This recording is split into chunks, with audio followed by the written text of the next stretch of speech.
Hello, everyone. Welcome. We are about to start. Please, people in the chat, let me know if you hear me well, if you see my image. Hello, hello. Good morning. Good morning, Lolita. Good morning, Nocles. Thank you so much for being here. Thank you. We are checking the sound and everything. We can see you and hear you. Thank you. Thank you. Thank you so much. Welcome. Welcome, everybody. Thank you so much for being here.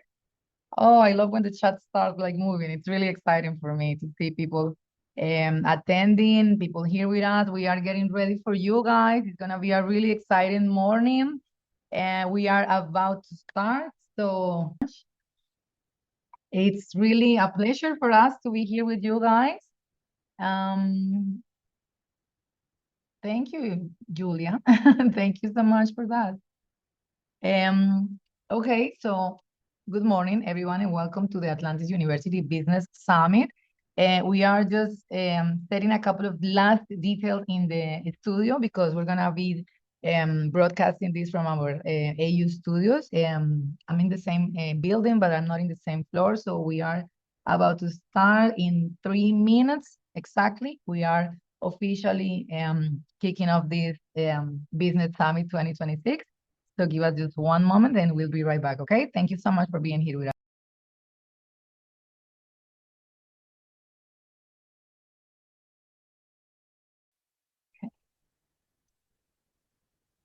Okay, thank you. I see Professor Lyons with us already. Thank you so much. Do you hear me, Professor?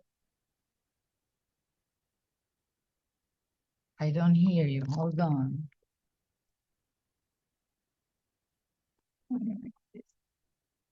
Professor, please, again. Manuel, could you check that out, please? What's going on in the studio? Can you hear me, Laura? Yes, I can hear Jose. Hi, Jose. Thank you so much Okay, for being here. thank Jose you. is part of our team, and he's gonna be with us in the summit today. But I don't hear Professor Lyons. Testing. I hear you, but I have like an echo after you speak. Okay. We have a big echo. No, I don't hear you.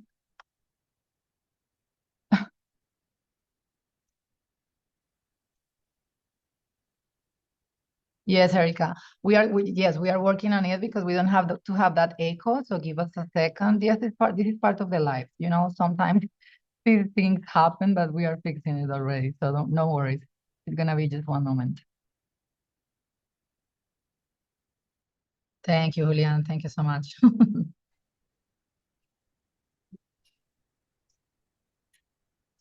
Hello. Hello, can you hear me now? Yes, that's better. That's better. So Okay, much better. good. Yes, yeah, let's do it that way. Thank you. Thank you so much. Okay, okay. So now, good morning, everyone, and welcome to Atlantis University Business Summit 2026. My name is Laura Rojas, and I'm Director of Communications here at Atlantis University, and I have the pleasure of hosting this webinar for you guys this morning. Before we begin, I want to say something simple. What you're about to experience in this summit over the next 3 hours, it's built with one purpose, to give a real strategy, real tools, and stories that can inspire you to achieve things that you may be dreaming about, but are not tangible in your life right now. And there is no better opening to this summit than with our faculty lead of the School of Business. He is our professor, dear Professor Arthur Lyons. So, Professor, the floor is yours. Thank you so much for being here with us this morning. Thank you, Laura. Good morning, everyone. What if I've told you that everything we've been told about how to succeed in business is already outdated? Welcome to Atlantis University Business Summit 2026. It's my privilege to introduce Dr. Natasha Hampton, a leader who has spent more than 2 decades inside the rooms where the biggest decisions are made, where careers accelerate, strategies take shape, organizations define their future. Dr. Hampton is not only a seasoned executive leader, but a nationally recognized strategist, a university professor, and 2-time best-selling author of High Heel Leadership, a book on transformative leadership. Check it out on Amazon. She has overseen billion-dollar budgets in operations and capital programs. She has led complex organizations at the highest levels of city management. She's been named one of South Florida's most powerful and influential business leaders. Her impact reaches far beyond the US. Dr. Hampton has shared her expertise with global audiences across China, Africa, and the Middle East. Today, she's uniquely qualified to bring us one powerful message. The rules of business have changed. And those who can think in data, AI, and strategy are the ones who can lead us. Dr. Hampton will challenge how we think about growth, opportunity, and leadership, and show us exactly what it takes to stay competitive in today's market. This is not theory. This is not opinion. This is your playbook for what comes next. Please join me in giving a warm Miami and Atlantis University welcome to Dr. Natasha Hampton. Thank you.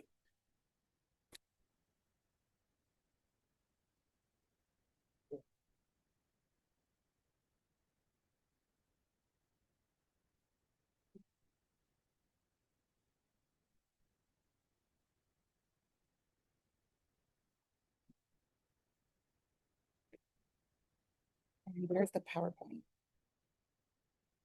You know, can you just press record for me? Let me.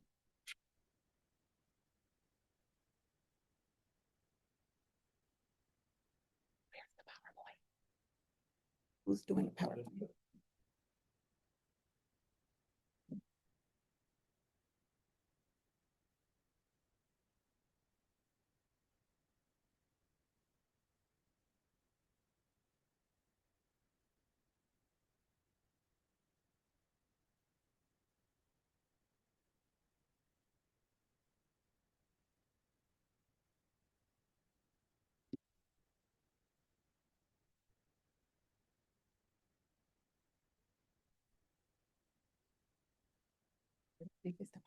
Yeah, I'm gonna put it right here. They can hear you. Mhm.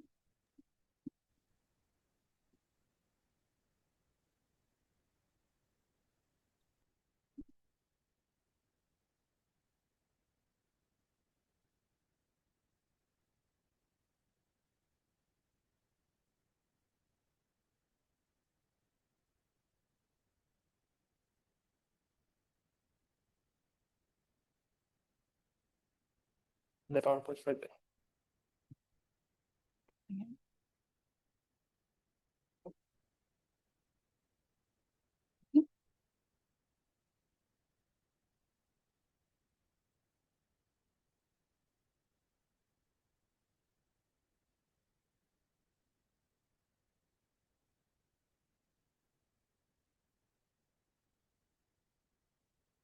Hello. Thank you for joining us. It's great to be here. So let me tell you, in the next 3 hours, I'm going to tell you something most companies will never say to your face.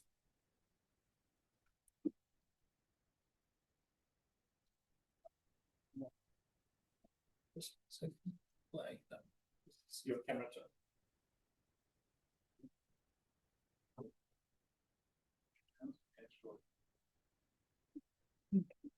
Am I on? Yeah, you're there. But I'm trying to do the PowerPoint as well. Okay. So here's what they won't say to your face. You are not behind because you're not working hard enough. You are behind because the rules changed and nobody sent you the memo. So right now, somewhere in your company, there is a person with less experience than you, less tenure than you, and maybe even less talent than you. And they are getting the promotions, the raises, and the coveted seat at the table. Not because they're better, but because they speak a language that you haven't learned yet. And here's the disruptive part.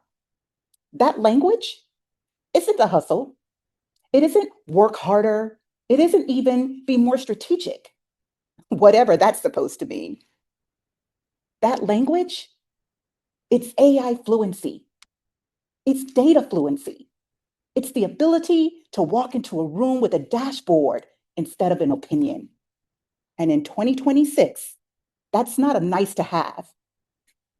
In 2026, that's your entry ticket. So here's my promise to you for the next 3 hours. By the end of this summit, you will understand exactly what changed in the business world, why it's affecting your career, whether you noticed it or not, and what the highest performing professionals are doing differently right now. You'll hear it from people who lived it. You'll hear from a founder who built a multi-location business from a garage with nothing. You'll hear from an executive who walked away from a Fortune 500 career to build his own company on his own terms. And you'll hear from a student who built a working AI system for a real company before she even graduated. And most importantly, you'll leave with a plan, not theory, but a plan. So stay with me. And let's start with the truth that nobody's telling you.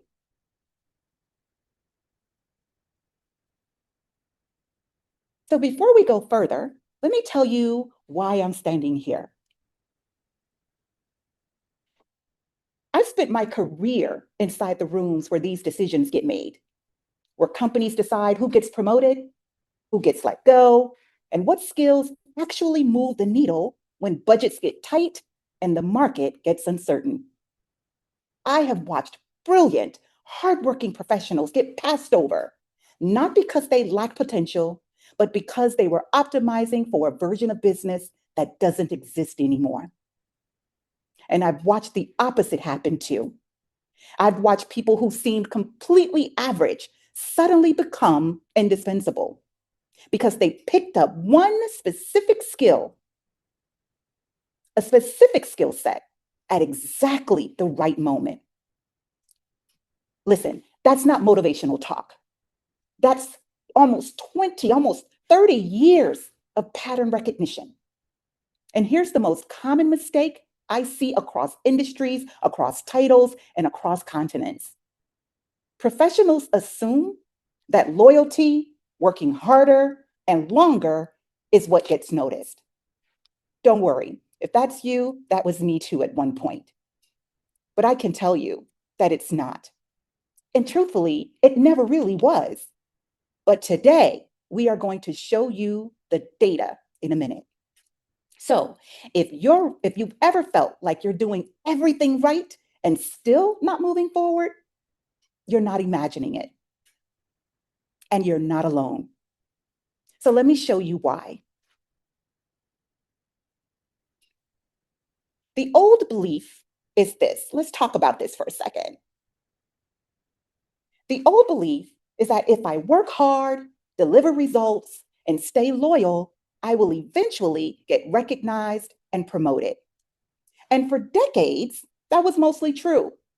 Promotions were largely a function of tenure, technical competence, and visibility within a stable hierarchy. Ladies and gentlemen, that world is gone. And here's the data that proves it. First, AI fluency is now the #1 hiring priority for MBA level roles in 2026. I'm going to repeat that.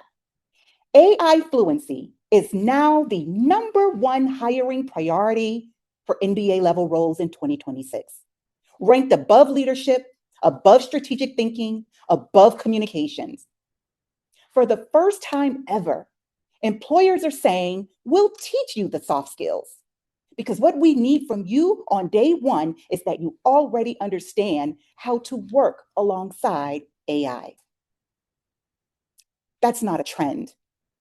That's a complete rewrite of what qualified means.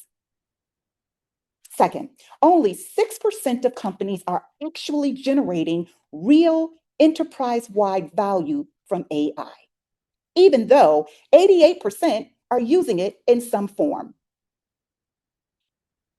Read that again for me. Almost every company is touching AI. Almost none of them are doing it well. That 6% isn't a technology gap. That's a leadership gap. And those companies have people in the room who know how to turn AI from a tool into strategy. And everyone else is stuck experimenting. So which group do you want to be in? And third, the median salary for operations managers is now $165,330. And the top 10% earn over $239,200. That's amazing. And that's not entry level. Those aren't entry level numbers. That's not a someday number. That is the market right now telling you what strategic, data literate operators are worth. So here's the new belief, the one I want you to walk away with today. Your value is no longer measured by how much you do. It's measured by how clearly you can show the impact of what you do. That impact using data, using AI, and using the language of strategy. That's the shift.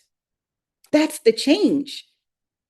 And the good news, the genuinely good news, is that this shift doesn't require you to become a different person. You can show up in your authentic self, and the only thing that it requires is that you add a layer of fluency, a layer of language, a layer most of your peers haven't picked up yet, which is exactly why it's still a massive opportunity. Now, I could sit here and tell you this in theory for the next 2.5 hours, but theory doesn't change careers. Lived experiences, real life stories do, tools do, proof does. So here's what's going to happen for the rest of this summit. You're going to meet 4 amazing people. 2 of them built businesses from nothing. One of them is going to sit right here and show you on a live screen exactly how AI solves real business problems, the kind you deal with every single week. And one of them is a current student who already built something most professionals twice her age haven't. Every single one of them went through the same program, the STEM MBA, right here at Atlantis University. So I'm so excited to welcome and introduce to you. We'll start with someone who began with absolutely nothing but an idea and 3 friends in a garage in Caracas, Venezuela. Please help me welcome Daniel Chokran.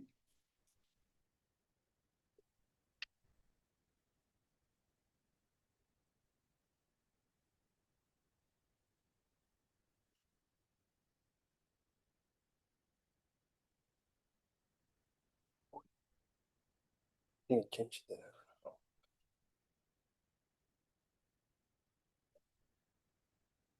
There.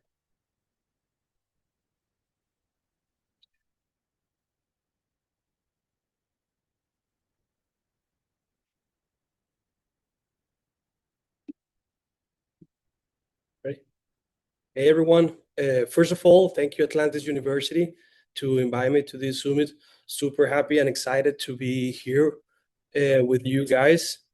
So just to introduce myself, my name is Daniel Chokron. I'm one of the co-founders of Tripping Animals Brewing. We are here located in Doral, Florida, and we also have a second location in Oakland. We opened 8 years ago now, but it's a project that has been in the works for over 12 years. So I'm going to talk a little bit of how we started, how we take decisions, how we use AI, how the MBA helped me, and a little bit of the story about Tripping Animals and the creation. So about 15, 16 years ago in Venezuela, I was doing my college degree, my business administration degree. And in the last trimester, I did it for fun with some friends, a course just to make beer.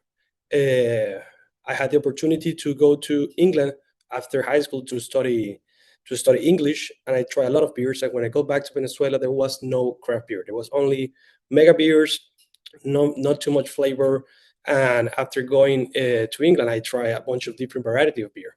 So it became a passion. So when we go to Venezuela 4 years after, by coincidence, we go to this course and we start making beer at home on one of the partners' house.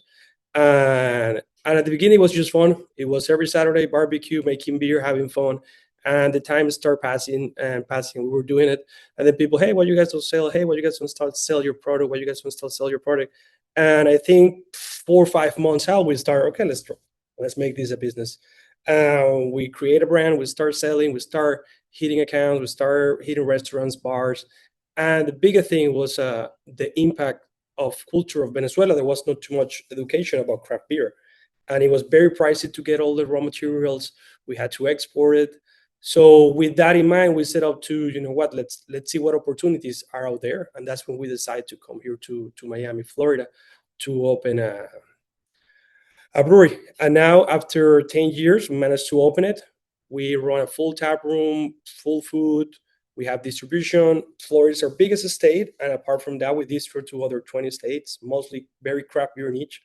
So in those states, we're only going to find us in craft beer bars, craft beer restaurants. Here in Florida, you can find us in Trader Joe's, Whole Foods, and a Sprouts, and a couple different places.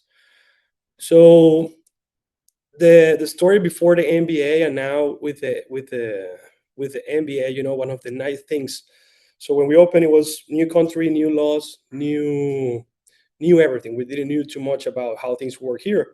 And even in the craft beer, you know, we had a passion about craft beer, but we had a lot of influence of Europe. So we had a lot of influence of Belgian beers, German beers, English beers, but we didn't have the chance to try some American beers. So when we got here, the first thing we do is research market, start trying a bunch of different beers and see, you know, what the people was drinking here. And it was beautiful. We got into the worlds of hazy IPAs, double IPAs, triple IPAs, imperial stouts, sour. So at the end, the first thing, you know, and I know I'm talking a lot about beer, but that's the thing, like passion was what drive this project until these days too. You know, the love of creating a product that we enjoy every day and that we want to share with everyone. So if you're looking to do something, I think one of the best ways to do it is with that passion that you have on something, and you know, make it a business. It's going to feel like, you know, it's not going to feel like work. It's going to feel like you're doing what you love. So the nice thing, when I started MBA, it was when you were working and studying at the same time, it allows you on a fast track real quick to apply what you are learning in your business. Sometimes when you go to study or you do the MBA and then you are not working, you know, you're not applying that you learned that same day or day before. So that was something really cool for me, that it was very nice to see everything that I learned. I could apply it right away, and it will improve everything that we were doing at that moment. That is the nice thing about studying and educating at the same time.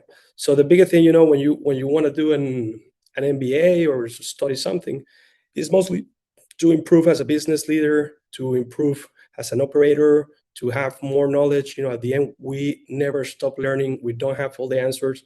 So you need to go out there and learn as much as possible. These days, there's so many great tools.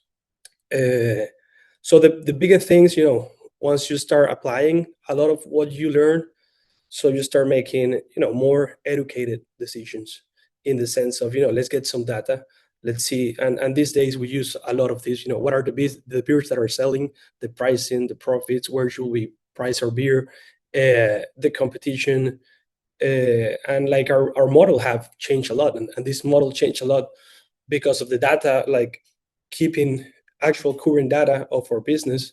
It helps us a lot. Like we know, I can tell you how much percentage of one style of beer we make 1 year, we sell what the other year, how it's changing, how the tendency, how the people is buying. So for example, when we started business, everyone wanted sour IPAs. And now after 8 years, the lagers and the hazy IPAs are coming back. So being ahead of the game, keeping data for yourself, it helps you really to be able to take decisions that are going to be, affecting your business positively. Apart from that, when you're an entrepreneur, the bigger thing that you need to have, and we have lived it, we have been through COVID, we have been through permit issues, cash flow issues. The bigger thing is when you're starting a business is being flexible and act fast, because things are going to change. You don't know, you don't have all the answers, but what I could say is that if you go ahead and you do it, and you trust yourself, and the bigger thing, you trust the team that you're working with, great things are going to happen. I think that the biggest mistake is when you don't take that jump and you don't try to go and pursue your passion and push your business. After the MBA, one of the biggest things that we keep doing until these days, is financial discipline. We study really good, keep a track of our cash flow, keep track of our account receivables, of what we own, of what they own us, keep track of reinvestments, in our business. We have managed to, every dollar that we win is just to reinvest and to grow the business. And the idea is to keep growing. Now, through these days, as I was mentioning, we already have 2 locations. We distribute over 20 states, and we're in a lot of supermarkets, bars. And apart from that, one nice things about this business, and important in every other business, that also is a great part of why going to an MBA or studying, is relationships. So relationships are key in any business, and in your daily life. I think we have done some amazing business. We have had some amazing opportunities just because of the relationship that we have been able to create. For example, to these days, we are doing a great collaboration with the city of Doral. We're doing a great collaboration with Mandolin Restaurants. We are doing some special things that are going to release this year that we can share, but keep an eye on it, with big brands that we're super excited about it, because they go right to our heart, and they're going to be so fun to do it. Apart from that, 2 years ago, in the relationship part, we took over our kitchen, and we have been able to do some great restaurant collaborations. So that's one great part about doing an MBA, is that meeting a bunch of people that are going to help you to connect. And for us, it was very important because we came from another country, and we needed to to get involved in the community as fast as possible, and to learn as much as possible, about everyone here, about what's happening. So an MBA actually helped a lot. In the other part, and these days, and let's talk a little bit about AI. So if we will have AI 10 years ago, it would have been beautiful. These days, I think we solve 90% of our issues with AI. And I think I asked more questions to AI, to everyone now these days, and it just helps you to solve issues faster, get information faster. Just for example, yesterday, we were requested to do like an engineer study of the traffic. You just go to AI, and he will, in 2 minutes, will explain you what to do, how to do it, what it will be the cost, who to reach, getting the map. So we use AI daily. One of the biggest things, for example, I know our marketing team, they use it a lot when they are designing a label. So to be able, we have a designer that he has been with us 10 years with the company since the start. He's amazing.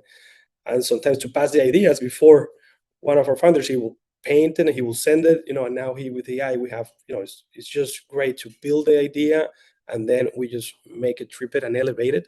But it helps you so much on the base of doing everything and just answer faster, more correctly. It helps us with market studies. When we are, for example, when we are in the sales part, when we're going to go to a city to visit accounts, you just put in there all the address, and he will just throw you a roadmap of which locations you got to go, each by one. So in every aspect of the company, production, marketing, sales, financial, human resources, we use AI. Now we're trying to implement in a way that we have all the teams together in one platform. So if we manage to do that, it's going to be, all the information is just going to pass faster and through all the departments, and we're just going to be, become a stronger company. we use it to analyze products. We use it to look at the margins, the velocity, which products. You just put an Excel sheet there, and it will read it, and it will just throw you the information that before it took you maybe an hour to. It will take you an hour to do. Now you can do it in 10 minutes. Other things that you do, now you wake up in the morning, you have 30, 40, 50 emails. Now you just get a resume from AI just telling you what are the important things, what you got to hit first. So stuff like that is kind of what we're using it the most. And I know we still have a long way, and there is still a lot of things that we can do that we are so eager to learn about the use of AI. Apart from that, I want to talk now a little bit more about, if you're looking to open your own business, if you're looking to pursue your passions, to be an entrepreneur, the biggest thing is it's never going to be a perfect time. It's never going to be the right time. There is always going to be more no's than yes. And the only thing that I can say is, after all this that we have done, it is that the faster you say yes and the faster you put those no's behind, all the no's, they have an answer and you can figure out and you will make it happen. So the biggest thing I will say is go ahead, do it. You're going to be more regret if you don't do it than if you go ahead and do it. And if you fail, you can always start over. It's normal to fail. We have had 10 years. We have had other projects that they haven't moved forward, and it's just part of having a business. And some things are going to work. You don't have all the answers. If we all have all the answers, no one will have to work. But and the bigger thing is that when it's a passion, it doesn't feel as work. And then the last piece of advice I will say is, surround with people that you trust. Give trust back to them. People is, in my case, for example, my partners and the whole team that we have at Tripping Animals, everything that we have done, we couldn't have done it without all of them, and I love them and I trust all of them. And that's the thing, when you are creating a business, it's very important, look for partners that you understand and you work together, and you're happy to be with, to work together. Yeah, apart from that, just to do, a small closing, I want to invite everyone to the brewery. We have some really cool events going on right now with all the soccer games. More than welcome to pass by. We're passing them in both locations, and invite you to give it a try. If you guys want to reach out. We'd love to give you guys a tour of the facility so you guys can check it out. Everyone from Atlantis all the time have been supportive with the business since we opened, so we always like to show that support. But yeah, I couldn't say more on the more than that, but I would love to see you guys come here. I don't know if there is any questions. I think Hi, Daniel, do you hear me? Yes. Yes, thank you, Daniel. Thank you so much. Yeah, there are a couple of questions in the chat. We were explaining also in the chat that this is, you are sharing with us this experience that you have had, the tools that you have used, the learning that you have done through this path. And the questions are more into the AI field. People are asking in the chat if you have used a specific tool regarding AI that may improve something in your business, or if maybe the success of your business is more related to the strategy that you have used, or if you have a specific tool regarding workflow or something of the processes that you have within your company that can share with us. Yeah, so honestly, the basic one. So I think ChatGPT and Gemini, Gemini being integrated to Gmail is one that we use a lot. Mhm. Now, recently we start using Cloud, and that's the one that we're trying to get it to all the computers of all departments. Some departments are already using it more than others. Apart from that, Google Flow, in all that is videos and photos and Nano Banana and all that, they're helping us. But those are the three that we use the most on a day-to-day basis. And our goal that right now is to to be able to put everyone on cloud. That's the one that is, getting more popular right now. Every department connect all the company through there. Apart from that, a lot of our softwares, they're trying to have their own AI inside their systems, but we honestly haven't had too much luck on that part. So like in our production software, they have a beta AI thing, but it honestly don't work that well. So those are the three that we use the most. And we do want to see how we can, use it more and do it more of a day-to-day operations. Yes, Georgia is asking, how do you use it? I mean, like from what I'm understanding is like you use it more like to create content than to optimize processes within your company. Is that it? So it depends, and every department use it in different stuff. But to create content from sales presentation, sales pitch, brand decks, sponsorship decks, it just makes life easier. You plug in your idea and it's going to shoot you, something that is going to be 95%. We're always going to tweak it. We're always going to add more of what we do. But that's one of the bigger thing with Gemini is mostly the resumes of the emails in the morning. You put it there and it should shoot you the whole resume there. I know for sales and cash flow, we use it a lot where you just put the Excel sheet, you put your profit and loss, you put your balance sheet, you upload the documents, and it's just gonna send you a resume of everything. And even, like for things that we're doing today, you send me the talking points that we were going to talk about it, talk to AI, you talk, I talk, he already knows all my story, he already knows. Yes, of course. Because you talk daily with this, with at least this was with ChatGPT. And when I just tell him, hey, this is what we're going to be talking, he just sends you your deck, he sends you your PDF, and then you just, I do believe that with AI, you still need to, you still need to read, you still need to check out the information. And even though we trust her a lot, we always like to double and put our point of view, because it does sometimes can feel, and it had happened, when we send an email and that email is answered by someone using AI, and then the other one answer AI, and then just the email doesn't feel natural. That's one thing that I honestly don't love sometimes, but it's part of, of teaching the system and learning how would you like him to answer.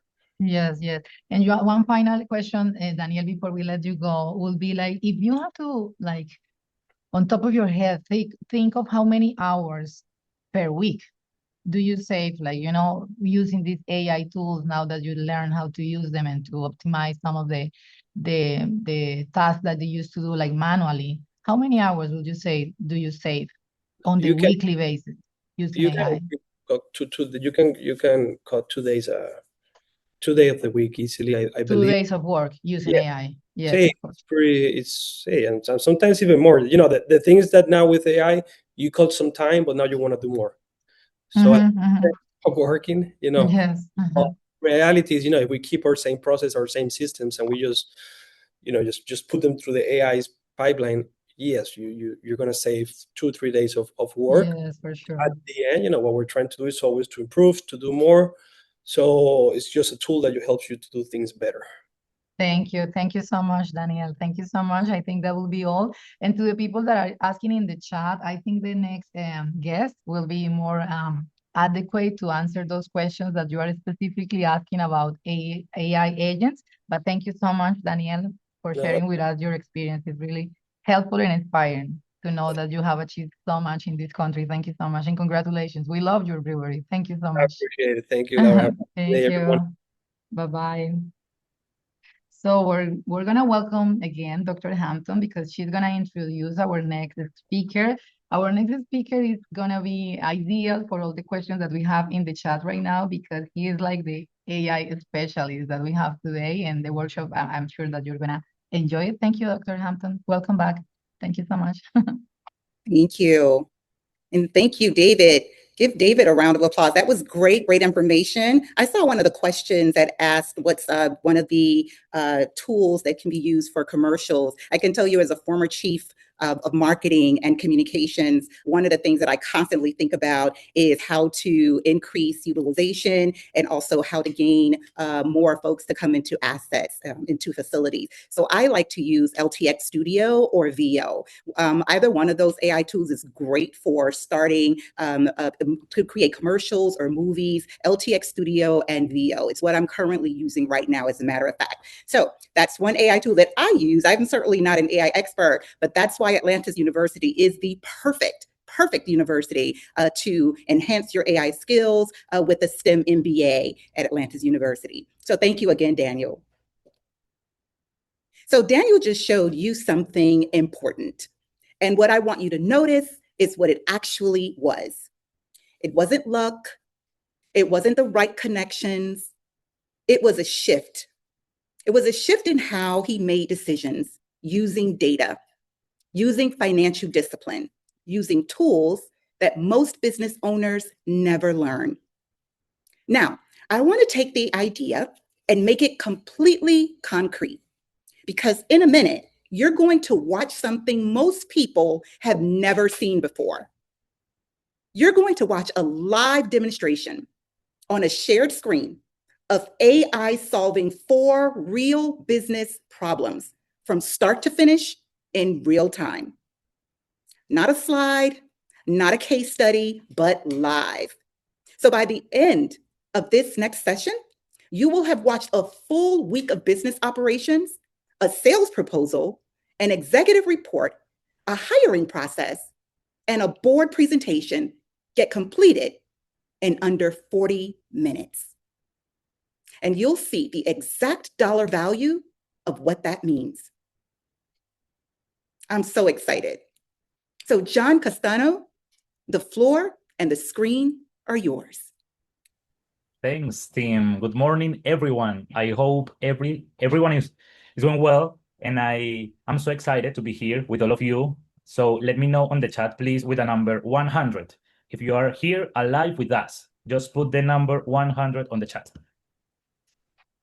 Yeah, I can see it. Yeah, great. So I am here just to know a little bit about you and to show you how we can use the AI to create so many interesting things. So let me know something. Have you ever used GPT, ChatGPT, to create a personal assistant? Just let me know in the chat. And have you ever used a tool which is called Notebook LM to create your dashboards, your presentations, your slide-by-slide perfect proposals? I can see some no and some yes. No, no, no. Okay, so that's my main goal in here. So we can learn how to create those solutions by using AI step by step with me here. So I will share my screen just to show you a step by step, okay? And I would like to make with this basically 2 quick wins. Because if I can show you, you can do it with me or after that, and it would be amazing. So yeah, let's start by ChatGPT, which is one of the most known, but most of us don't use it in the right way. So that's what we were talking about at the beginning, no? And you know, good things happen when we less expect them. So in here, let's start by using ChatGPT. So it is like this. So you can see my screen, just put a 1 on the chat. Team, ChatGPT is one of my favorite ones because we can create that personal assistant for everything we want. It's not an agent, but it's an assistant who can assist us in a better way. So for using it and for create it, what we can do is go in the left and look for an option which is called more and then GPTs. My main goal in here is to create an assistant who can help me with the sales proposal, okay? With the sales proposal. So in here, I am on ChatGPT, I am going to the more option and then to GPTs and click it. and I can see this screen. Yeah. First of all, here we have basically so many GPTs in the GPT store, and we can find the better for our requirement. And if we need, for example, something for our children or for kids at home, if you have kids, so it would be nice to look in here what kind of solution or GPT you can look and find the better for you, okay? So in here, I am going to create my own.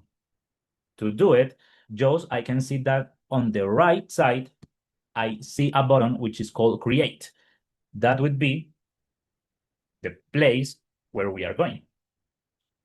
And in here, I see those different options. Can you see it? Name, description, instructions, and conversation starters. Is the first time you see it? Or have you already do it something like that? Have you already done it? First time, okay, first time, perfect. Team, it's so easy because GPT makes it easier. And that's why we started in here. So the first thing is that if I want to create my personal assistant, I must create the name, okay? It's like the way I'm going to call it. And for this case, I can call it, for example, Amber. You can put the name you want, okay? And this place where it says description is about basically a short description about what this GPT does. So in this case, I'm going to create a GPT who helps me to create the sales proposal. So this GPT helps people to create the best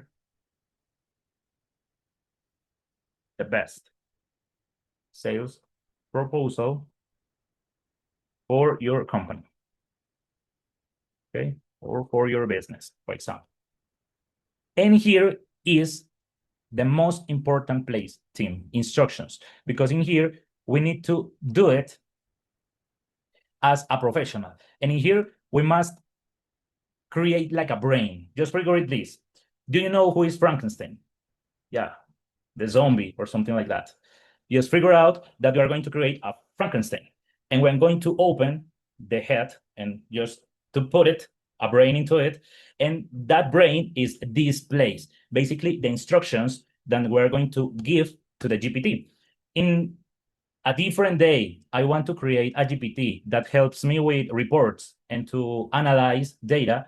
I just need to create instructions in that way, according to that goal. So the instructions are basically the brain, okay? So just think about Frankenstein, as I told you. Is that clear for everyone? On the chat, please let me know. Because for me, it's important that more than see my screen, you can take notes and then do it by yourself, because that's the way you learn the most. And I'm sure it will work, okay? It will work. Yes. Okay. So team, in here, I used to do something really nice, and it's to go to another tab on ChatGPT. And that's what I want you learned. So I am going to learn how to create a GPT and the instructions. And what I do is something really easy. Just look at this. I'm taking a screenshot. I put down the screenshot of ChatGPT, and I can ask for basically what I want to create. So help me to create the prompt. Just look at my screen for the training of my personal assistant who helps people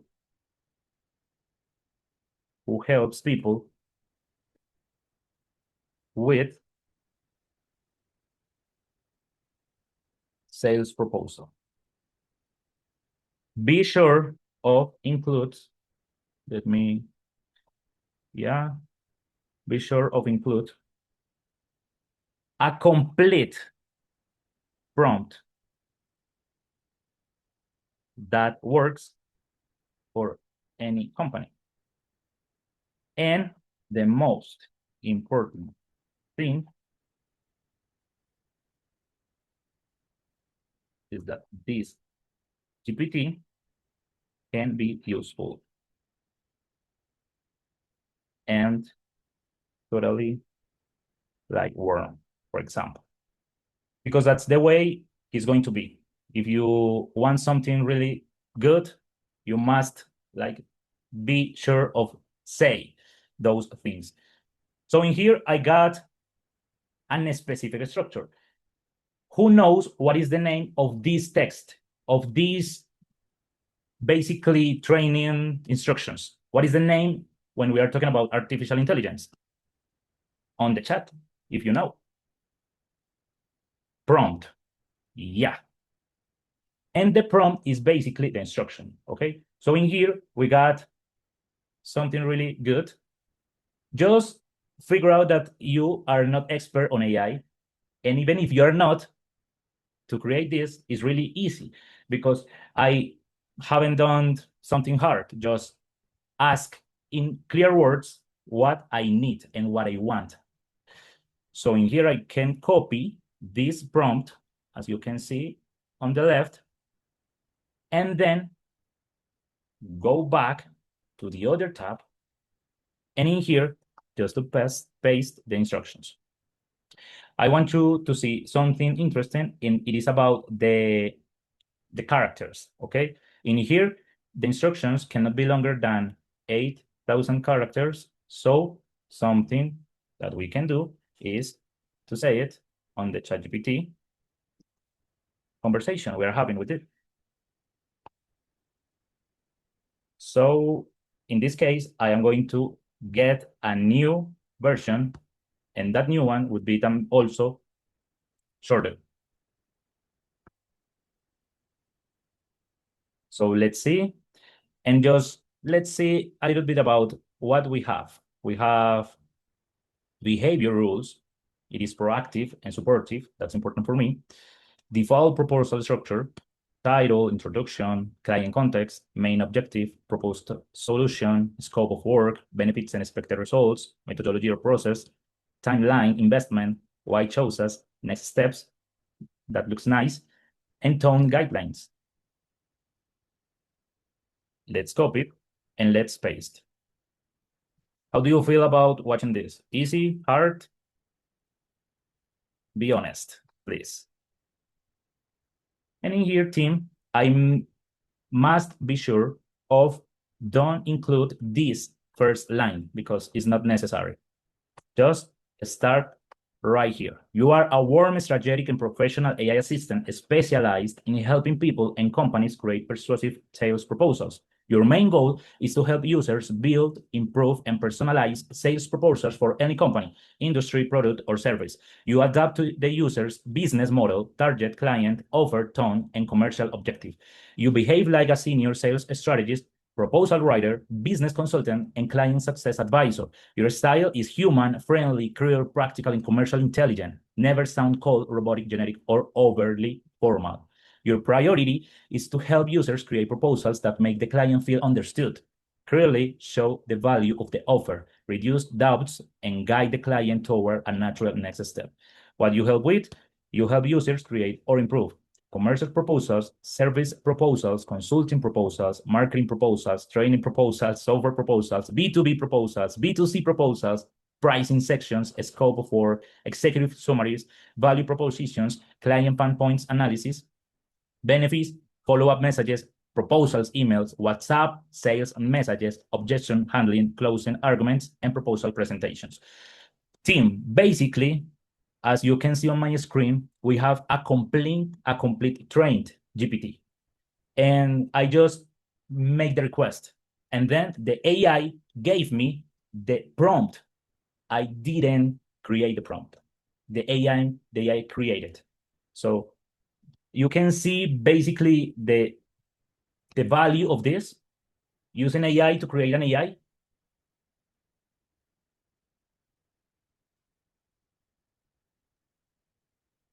just put it on the chat because I'm here excited just to see it and just about to see the result. Team, we can use some conversation starters. It's like a default message. For example, hey, I need help to create a proposal. So I need to create a B2C proposal, for example. Let's create a B2B proposal. Yeah. And look at this. We have on the right side, like that message with the conversation start in here. And I can add another one. For example, I need to create a B2C proposal. And just look at this. We have basically what we sometimes see on ChatGPT when we are using it, but in this case, we are creating our own. So in this case, those messages can help us to start the conversation faster and figure out something like, for example, I got a meeting, a B2B meeting, for example. And then we can use those start conversation message just to see in which way the GPT can help us. That's the way I would like to all of you learn to use the AI team, because if we create a personal assistant for that specific task, just by doing this, you are winning. Just believe you're winning. And you don't need to create that manually. Not nowadays. You can use the AI to create automatically. So team, if you are creating your best sales proposal GPT for your own company, in this case, just in this case, it would be value to put, let me see, the knowledge base. Okay, I'm going to repeat. If you are to create your personal assistant specialized in your company, it would be really good to add the knowledge base about your company. You know, like your mission, your vision, your values, your corporate values, those things, because it is like another brain. Do you remember the example? Another brain to that Frankenstein. It is not just about the instructions, but also the upload file that you are adding in this. And if I have a company about fast food, for example, I can add those files, those PDFs into here to make my GPT knows all about my company.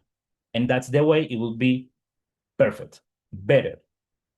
That's what we need to do. In here, we have the recommended model. I can see this part, and I recommend you to use what will users want to use, what they prefer, and we must check the web search, the canvas, the image generation, and the code interpreter, okay? With that, we also got our GPT, but there is something missing.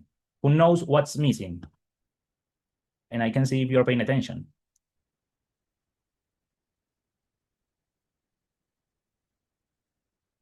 What's missing? You can see this part where I can add a photo. In here, I can also add a photo, upload the photo, and to put a photo just for that GPT. Okay, so if I can add a photo for that assistant, I am going to do it in here. So let me put it. Is the logo necessary? Is mandatory? It's not, but it's better to put it because it looks amazing. It is custom, you know. So that would be my advice. Just put your logo.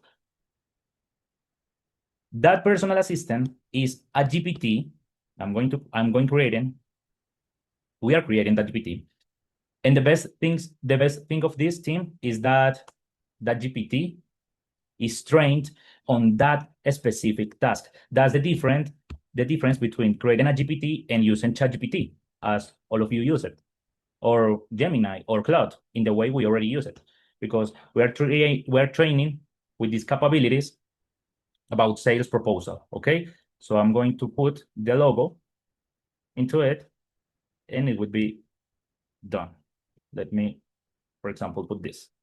And you can see the logo is in here, okay? Is already done. And on the right side, we can put it into practice. So for example, I can start using my GPT in here. I need to create a B2B proposal. I click on that option, team, and I can see those requirements that GPT is listing, like identifying. And if I can see, the best practice of creating an AI assistant is, first of all, the assistant may ask for details. Who is the client? What product or service are you offering? What problem are you helping?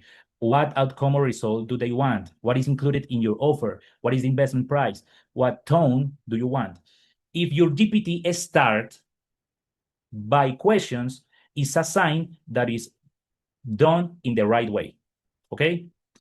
But if you just ask for a proposal and the GPT already says, okay, here's your proposal, but he doesn't know about my client, about my company, about my services, about the problems, it is not according to what you would like to share in a meeting. So the best sign is to see that the first message of the GPT must be the questions. And that's the point, the best part, okay, to use it. In here, I can see, team, I already have something like a draft where I can see, a script.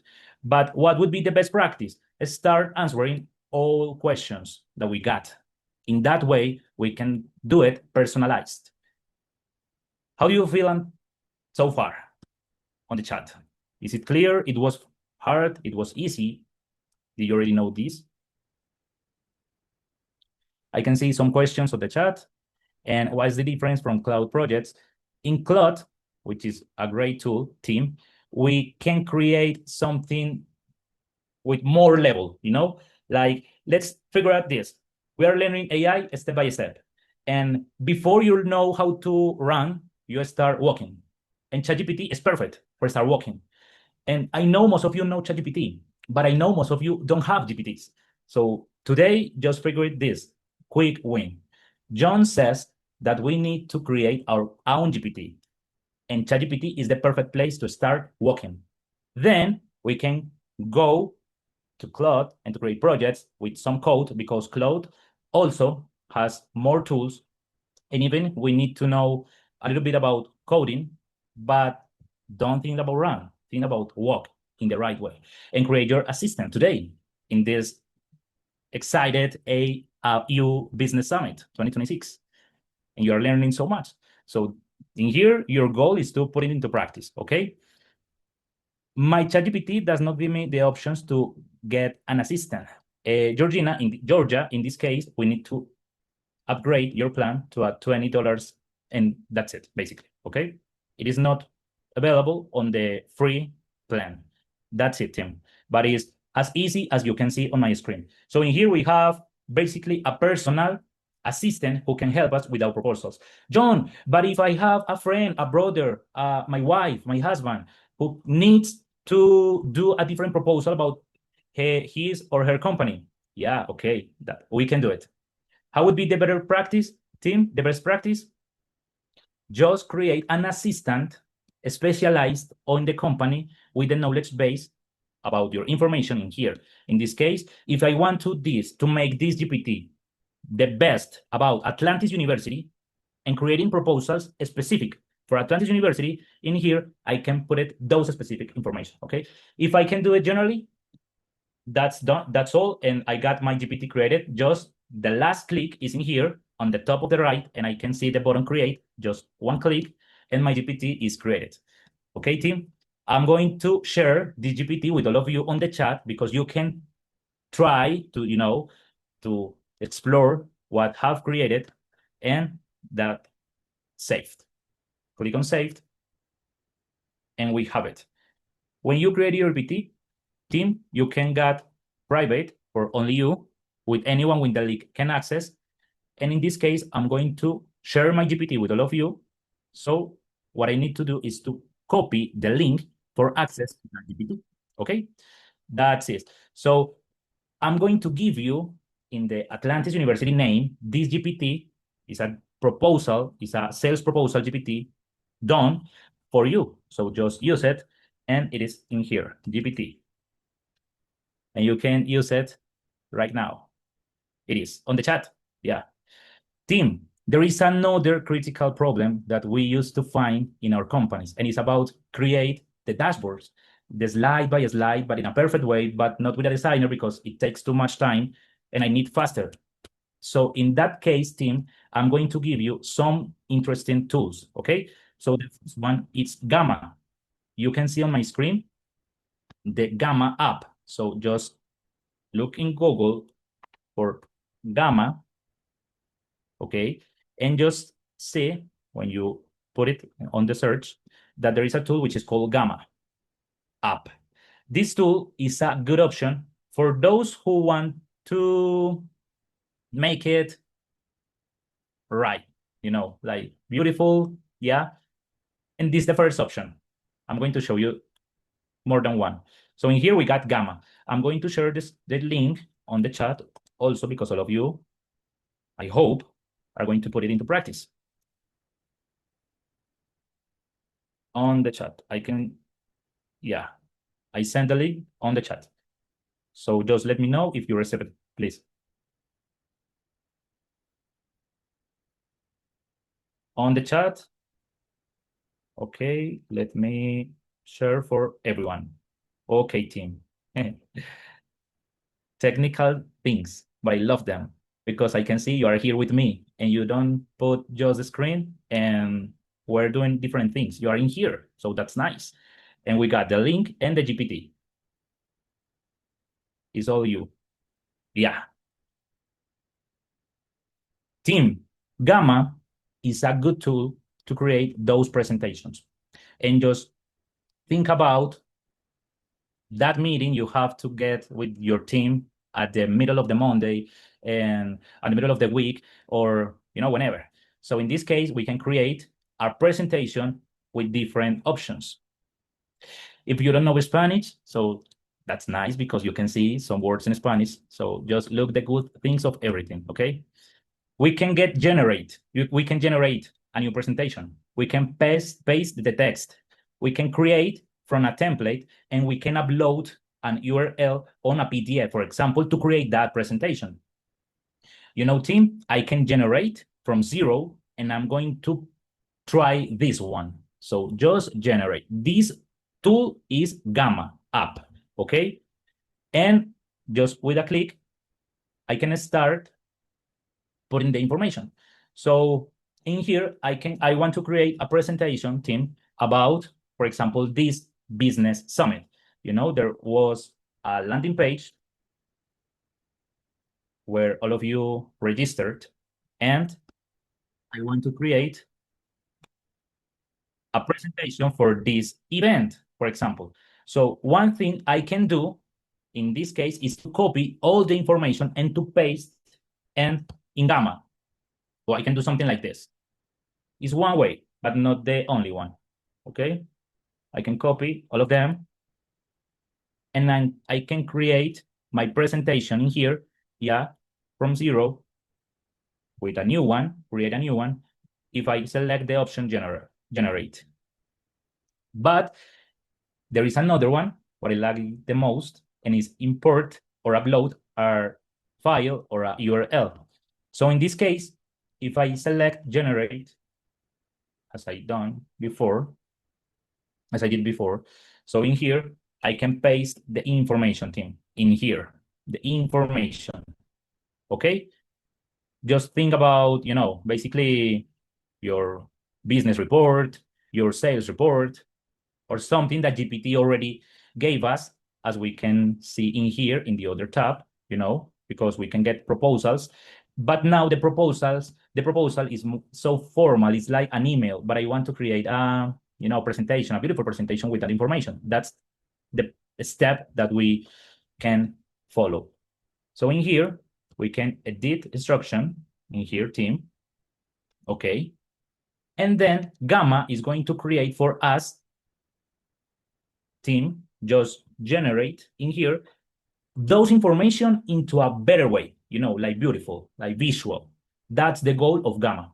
in here is going to start working, but we are going to go to a different tool because we must take advantage of time nowadays. We're using AI, so that tab is doing itself. I'm going to show you a new one, which is called Notebook LM. It's the second option, the second tool you can use for create your presentation at the same time that Gamma is working, okay? Let me know in the chat, have you ever used or done something with Notebook LM?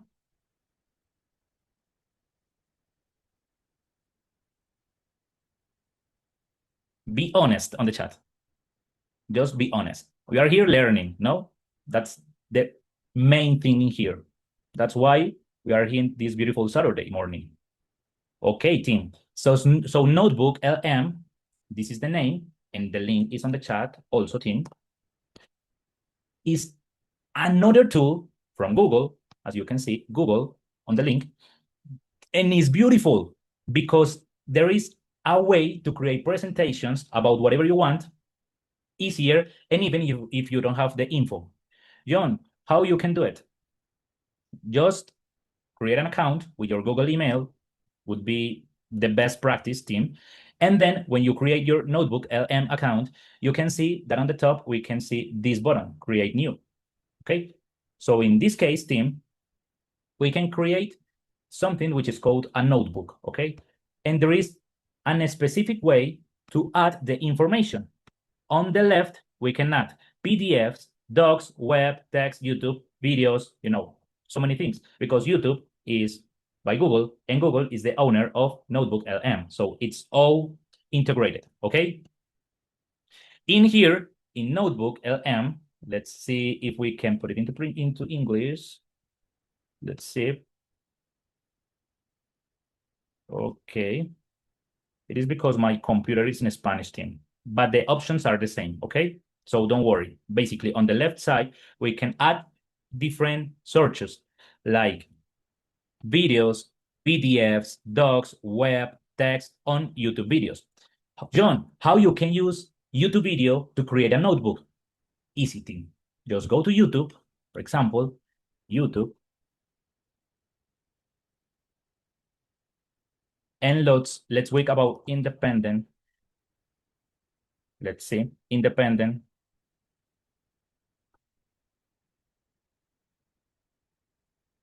Let's see for a video about the America story of independence team.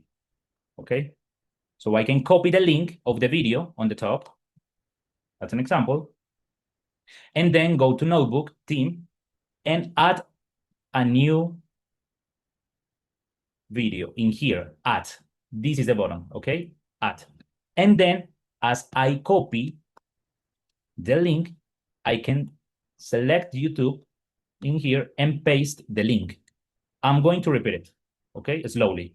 So I went to YouTube looking for a video about a specific topic, whatever you want, medicine, topic about business, about artificial intelligence, or even Declaration of Independence. That's the one I chose. So I'm back on Notebook, and I'm going to add this video as the brain, you know, remember Frankenstein. And in here, I can choose the YouTube sign, the YouTube logo. I can paste the link and click on the button. Then I have, team, basically all the information that is on the video, but in here, in my notebook, you know. So on the right side, I can see an option which is called presentation in here. And in here, I can create a presentation with all the information, beautiful, faster. John, show us. My pleasure. In here, we can click on it. And then I select or choose the language. In here, I'm going to put it in English. Okay, team. So let's select English. And in here, I can add more details, okay? Like ejemplo, like for example, create a presentation for children to teach this topic. or for a business meeting, okay? And in here, team, I can generate with the button. Click on the button and we'll start waiting. While Notebook is working, let's see what Gamma did. And this is Gamma doing the job. So look at this team. This is Gamma. I went to the other tab and this is the Gamma result. You know, at the same time that I was showing you Notebook, I got my Gamma presentation done. And in here, you can see all the information. John, but it's in Spanish and I don't talk Spanish. I don't speak English. So in this case, team, we can ask to the AI to put it all the information in English, and that's it, you know? And I can have, you know, images, text, information, data. Look at this and the way it looks. What do you think about Gamma in the result? Do you like it or don't you? On the chat, be honest.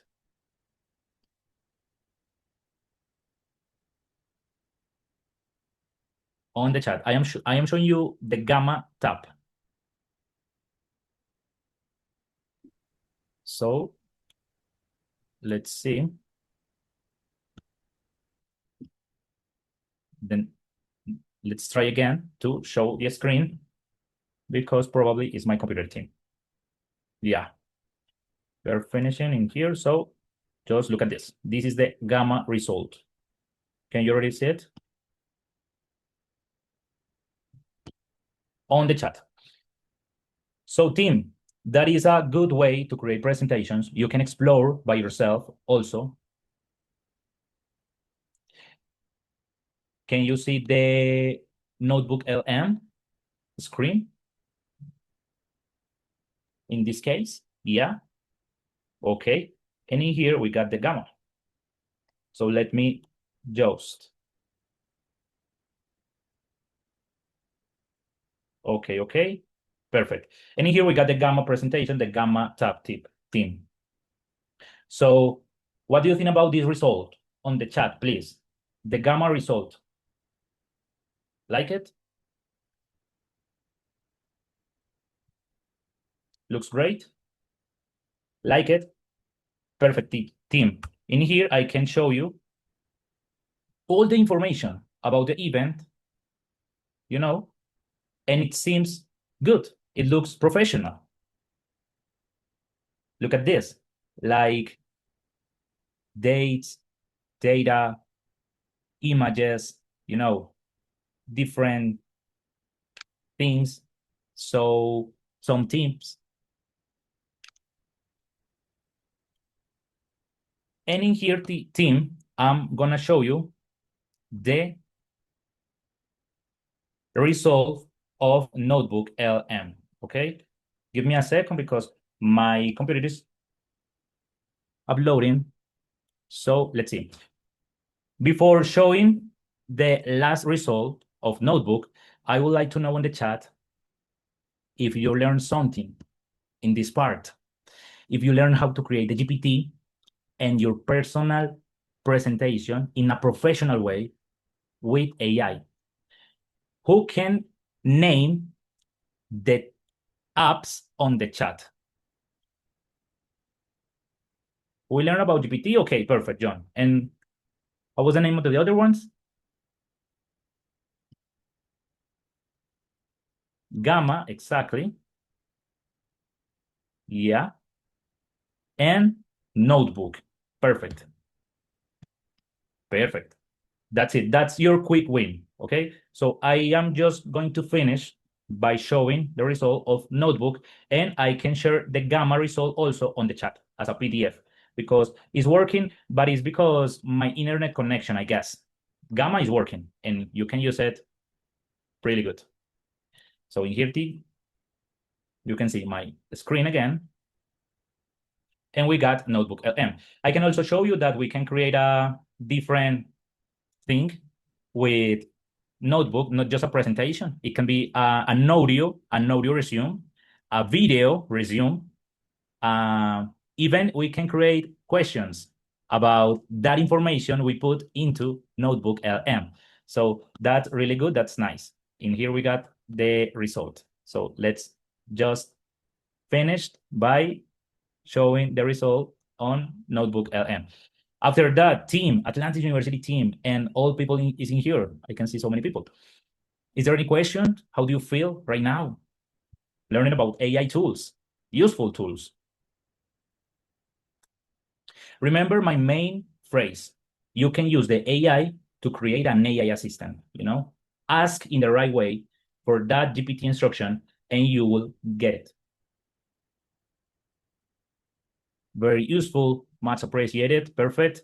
I like that you can ask AI to help you create the prompt. Yeah, Georgia, that's the better way. That's the best way you can use.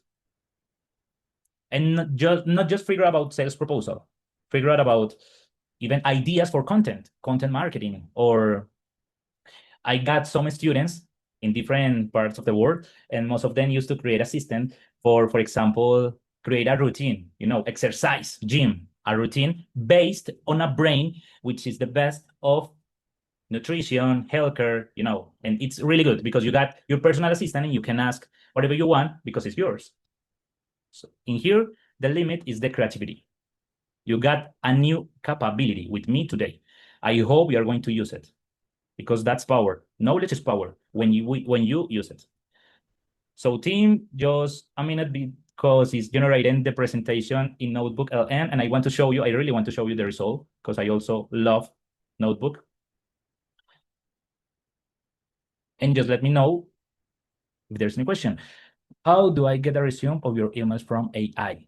And in this case, to get the resume of emails, you can connect also Claude, also another tool, which is called Go High Level to get it. And it's that step, like when you are running.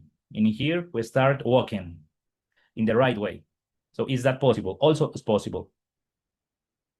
Gemini got a tool, which is called Gema in Spanish. And basically, it's the way you can create your GPT, your assistant on Gemini. Okay?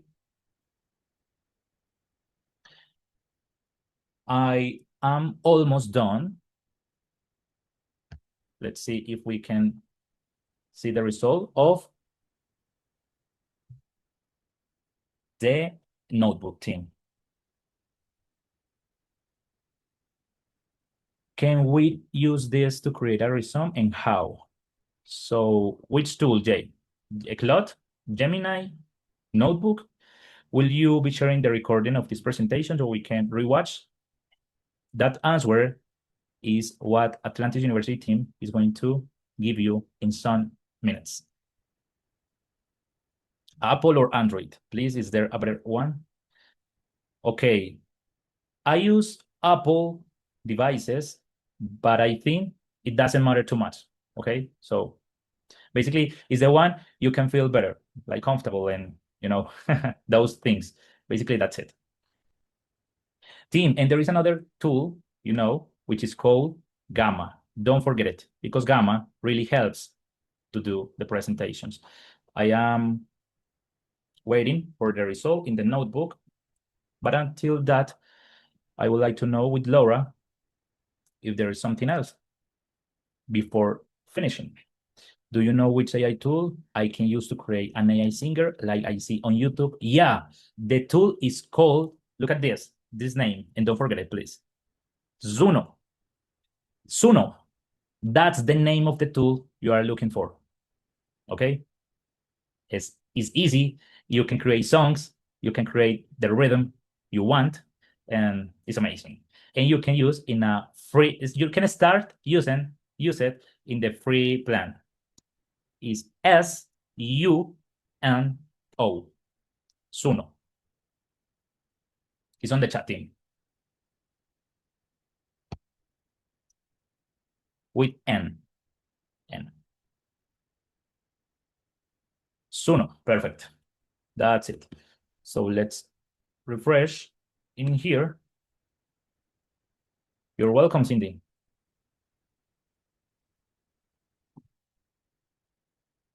Perfect. And the gamma result in here that we already see. Look at this, team. I got my language in Spanish. That was why the result of gamma was in Spanish. So in here, I must select or choose English or whatever language. Okay. If you can select or choose the language, you can just change by doing this. So let me look for the English here. English, USA. Yep, and generate. This is like the outbound language. And generate.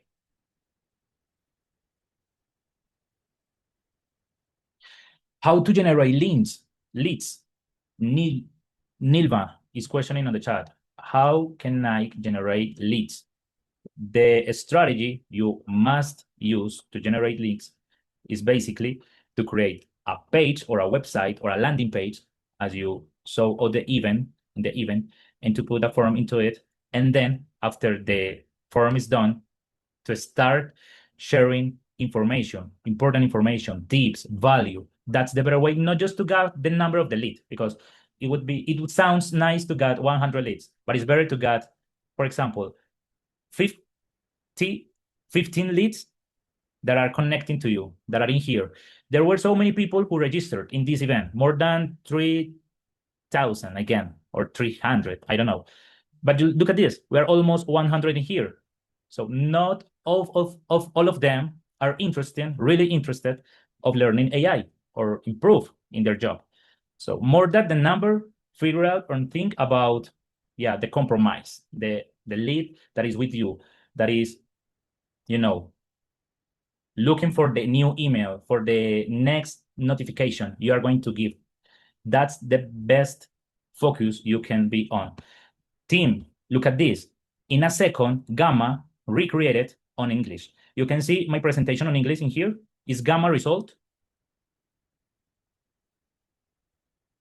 But now in English, team. So basically, you can change the language. And if I put it into English, now my Gamma presentation is on English. In here is generating on English. Can you see it, team? Yes, John. Now it's that sometimes the image fades a little bit, but I think it's because of the internet connection. But yes, we see it now. We see it in English. Yes. Super. So just to finish, Laura, because I'm happy to hear you here. Thank you. Yes, I was here. I was just waiting for you because I didn't want to interrupt. And yes, we have many questions in the chat. It's not that we don't want to answer. It's like we have to wait until the results so we can answer. And I would like to jump in a little bit with the question about the leads, John, if you allow me, please. Because I mean, like, these tools are amazing tools for help us improve everything that we want to do and achieve greater results in a shorter period of time, because they save us time and they help us like do research and automations that maybe manually will take us very, longer. But the strategy is a key like characteristic in getting the leads and that we need. It's not just the tool by itself, the one that is going to generate the leads. You have to have a strategy behind it and think like the people that you want to reach out, and use the tools for helping you to do that. It's not the tool itself. That's what I wanted to say, because it's not like a tool that I can just say like, generate me 1,000 leads today and the tools is gonna do it by itself. You have to have a strategy behind it and use the tools to achieve that you're trying to do. If because I see Dr. Hampton also like nodding that yes, you have to have the strategy. It's a skill set that you must have, and the tools are gonna enhance everything that you can achieve. Like John is showing us, like the tool by itself, it's doing something, but we are prompting the tool. We are giving the tool the instruction so the tool can develop everything that we need. Is that right? That's absolutely right. Exactly. Okay. That's right.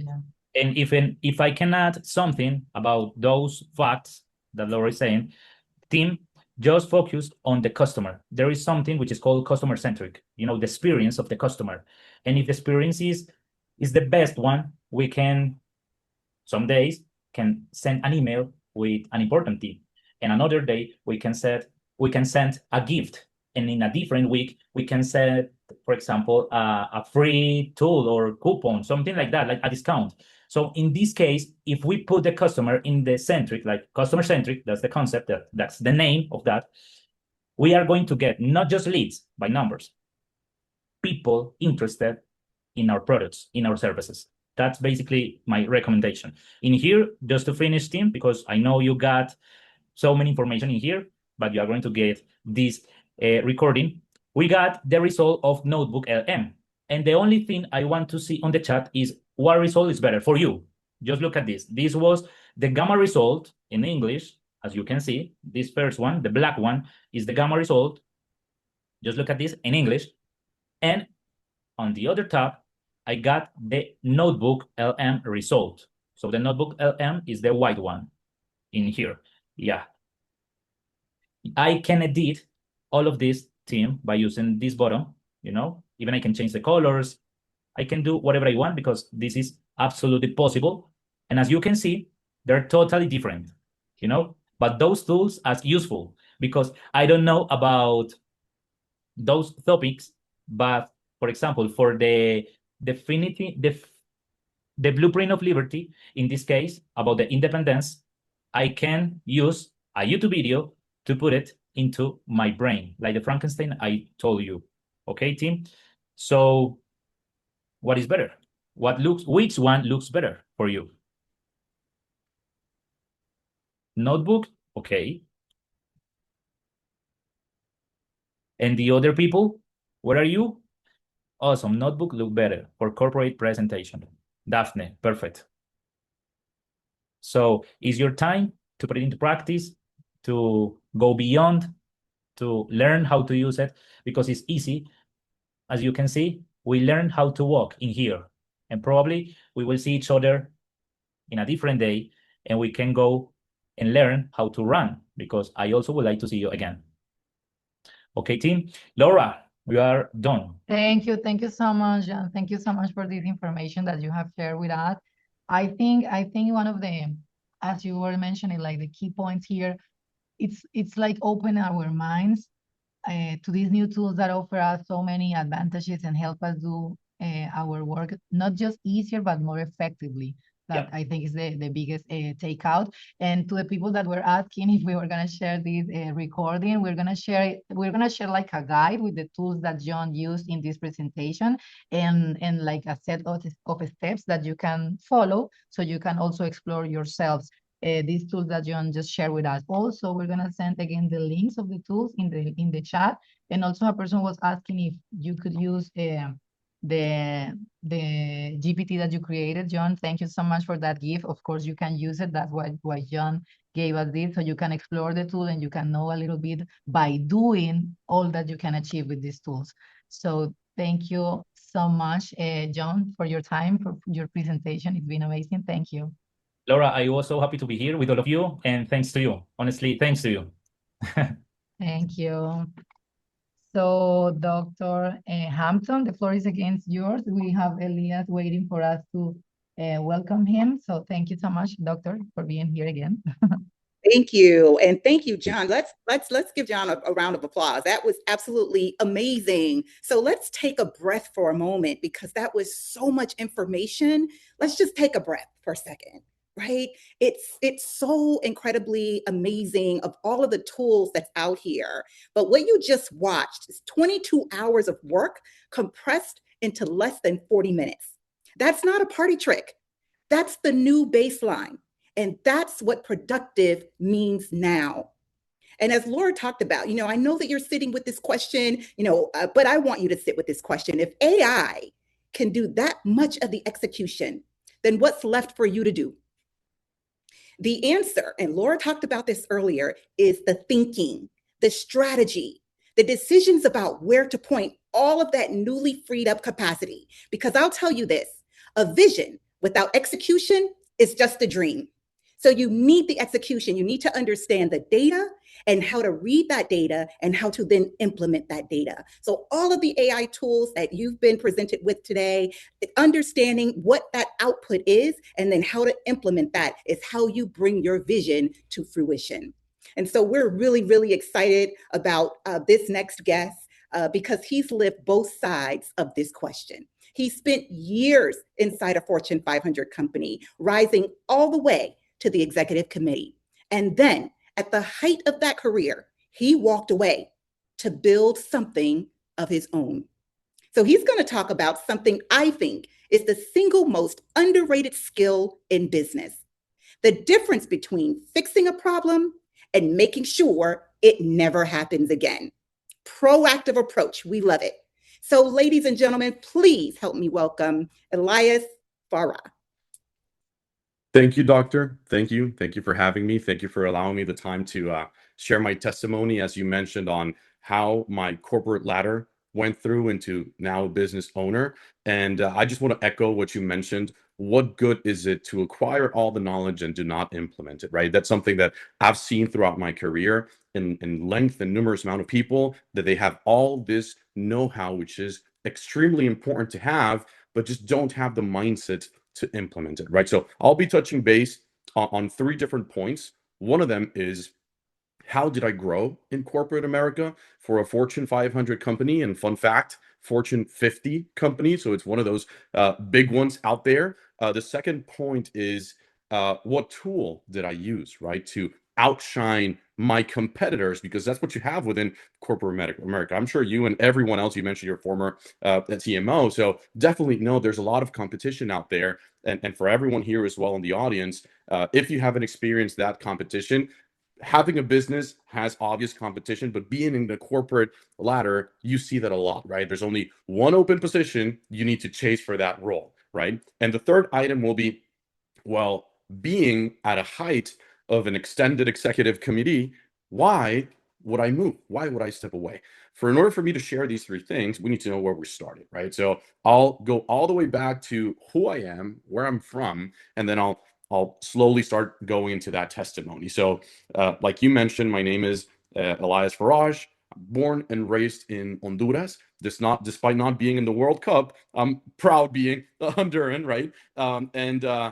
I moved here to the US with my family in 2016. And I used to, like everyone else, look to find for work in here. And I was able to go into the realm of vehicles, cars, right? So I used to sell cars, wash cars, park cars as a valet parking. So I tried to settle into selling vehicles, and I was selling high-end vehicles. Those were Rolls-Royce, Bentleys, Maseratis, everything you can imagine in that realm. And I was doing really well. I was able to secure some sales. I've always been outgoing, so I was able to connect with people and make sure that I was, meeting the quotas and selling and whatnot. But I always would scratch my head and say, how was my day? Was it successful? Was it not successful? And selling a lot of vehicles in one day doesn't mean you're successful, because throughout the month, well, you get a salary, right? And I was not making the numbers. I would talk with my wife and say, I can't make these payments, Oh, but yesterday you sold 5 vehicles. Well, throughout the month, I wasn't able. So I was always hitting with a wall, not knowing how the day was going, not knowing how can I structure myself and take myself to the next level. Fast forward, I said to myself, I need to elevate my education. I need to know how to structure things, and I need to change companies into a structured corporate America company, right? So I did both. I came to Atlantis University. I graduated, I believe, 2019, 2020, including the concentration I did after my MBA, which is business intelligence and data analytics, which was key for my success at corporate America. I would highly suggest anyone to run into that program, because it really changes your mindset, which I'll touch base into that in a second. And I was able to apply to a Fortune 500 company, and I made a sacrifice. I was making more money selling vehicles, and I started at the lowest point, like everyone else would, which is customer service representative at a minimum base salary. And I just wanted to get my feet wet, and I wanted to get my foot in the door and start at a corporate ladder, right? So that was a big change for us as a family, as a career, starting from scratch pretty much. I had already my master's degree with me. My mindset had changed already. And that is what allowed me to, what you were mentioning before, what does a master's do for you, right? Because I was able to grow a lot in the organization, and talking with a lot of people. I used to manage really big teams in there. And I would see the common denominator in a lot of people. And mind you, everyone is different, right? So this does not apply for everyone, but it applied in my path for the lion's share of the time that I used to work there, right? Whenever an issue is presented, right? There are two type of people that will resolve the issue. And the first type of person would say, I know how to fix the issue whenever it happens again. This is how I will fix it. And that's great to hear, because now you have a manager, a supervisor, director, whatever the case may be, that whenever an issue is thrown at them, they know the formula to fix it. That's great. Then you have the second type of person that 9 out of 10 times had a higher level of education with them, which was, I was able to identify the root cause of the issue. Two different things, right? The root cause of the issue now allows me to identify, like the word itself says it, the root, right? The very main source of the issue. And not only now have a way to fix it every time it pops up, but now to have a way of how to mitigate from that to happen again. That's why in quality terms, there's CAPAs, right? Corrective action, preventive action. So the first thing you do is corrective. How do you stop the bleeding, right? How do you make sure that the wound in the company is no longer bleeding? And then you do a prevention. What medication I need to take for this not to happen again, right? And that mindset, I received it by taking my studies to the next level at a master's degree. There were a lot of dynamic exercises we used to do in classes and challenge each other into that, right? Which is, I highly suggest those as well. So definitely in my experience, when I used to sit with someone, oh, I've been in the company for 20 years, and you still have the same issue every single day, like there's something that we need to tackle, right? And then other individuals would already easily come by and say, we have the source, right? So making sure that we elevate our education and implement that mindset. I just gave a small example on CAPA resolutions that definitely supports and gives the, in this case, your manager, your supervisor, your chain of command, a highlight point for yourself, right? So I've seen that throughout the organization, but taking it back to myself, right, in the sense of, well, how did I start from a customer service rep to a senior director in 6 years, I want to say. Well, I started in this organization in March 2020. That's COVID, right? That's where COVID hit. No one could go to work. People were without jobs. Everyone's getting fired. And I was able, thankfully, to get into this job, right? And I was there. I was regretting myself. Should I go? Should I not go? But, my wife pushed me, right? So she said, you better go over there. Obviously, we have to pay bills. So I was able to get there, and I was able to get everything flowing, right? And whether you work at Target, flipping burgers, or wherever it is you work, KPIs, key performance indicators. So KPIs was my compass, right? That was my Bible at work. I would always make sure, well, how many shipments did I dispatch today?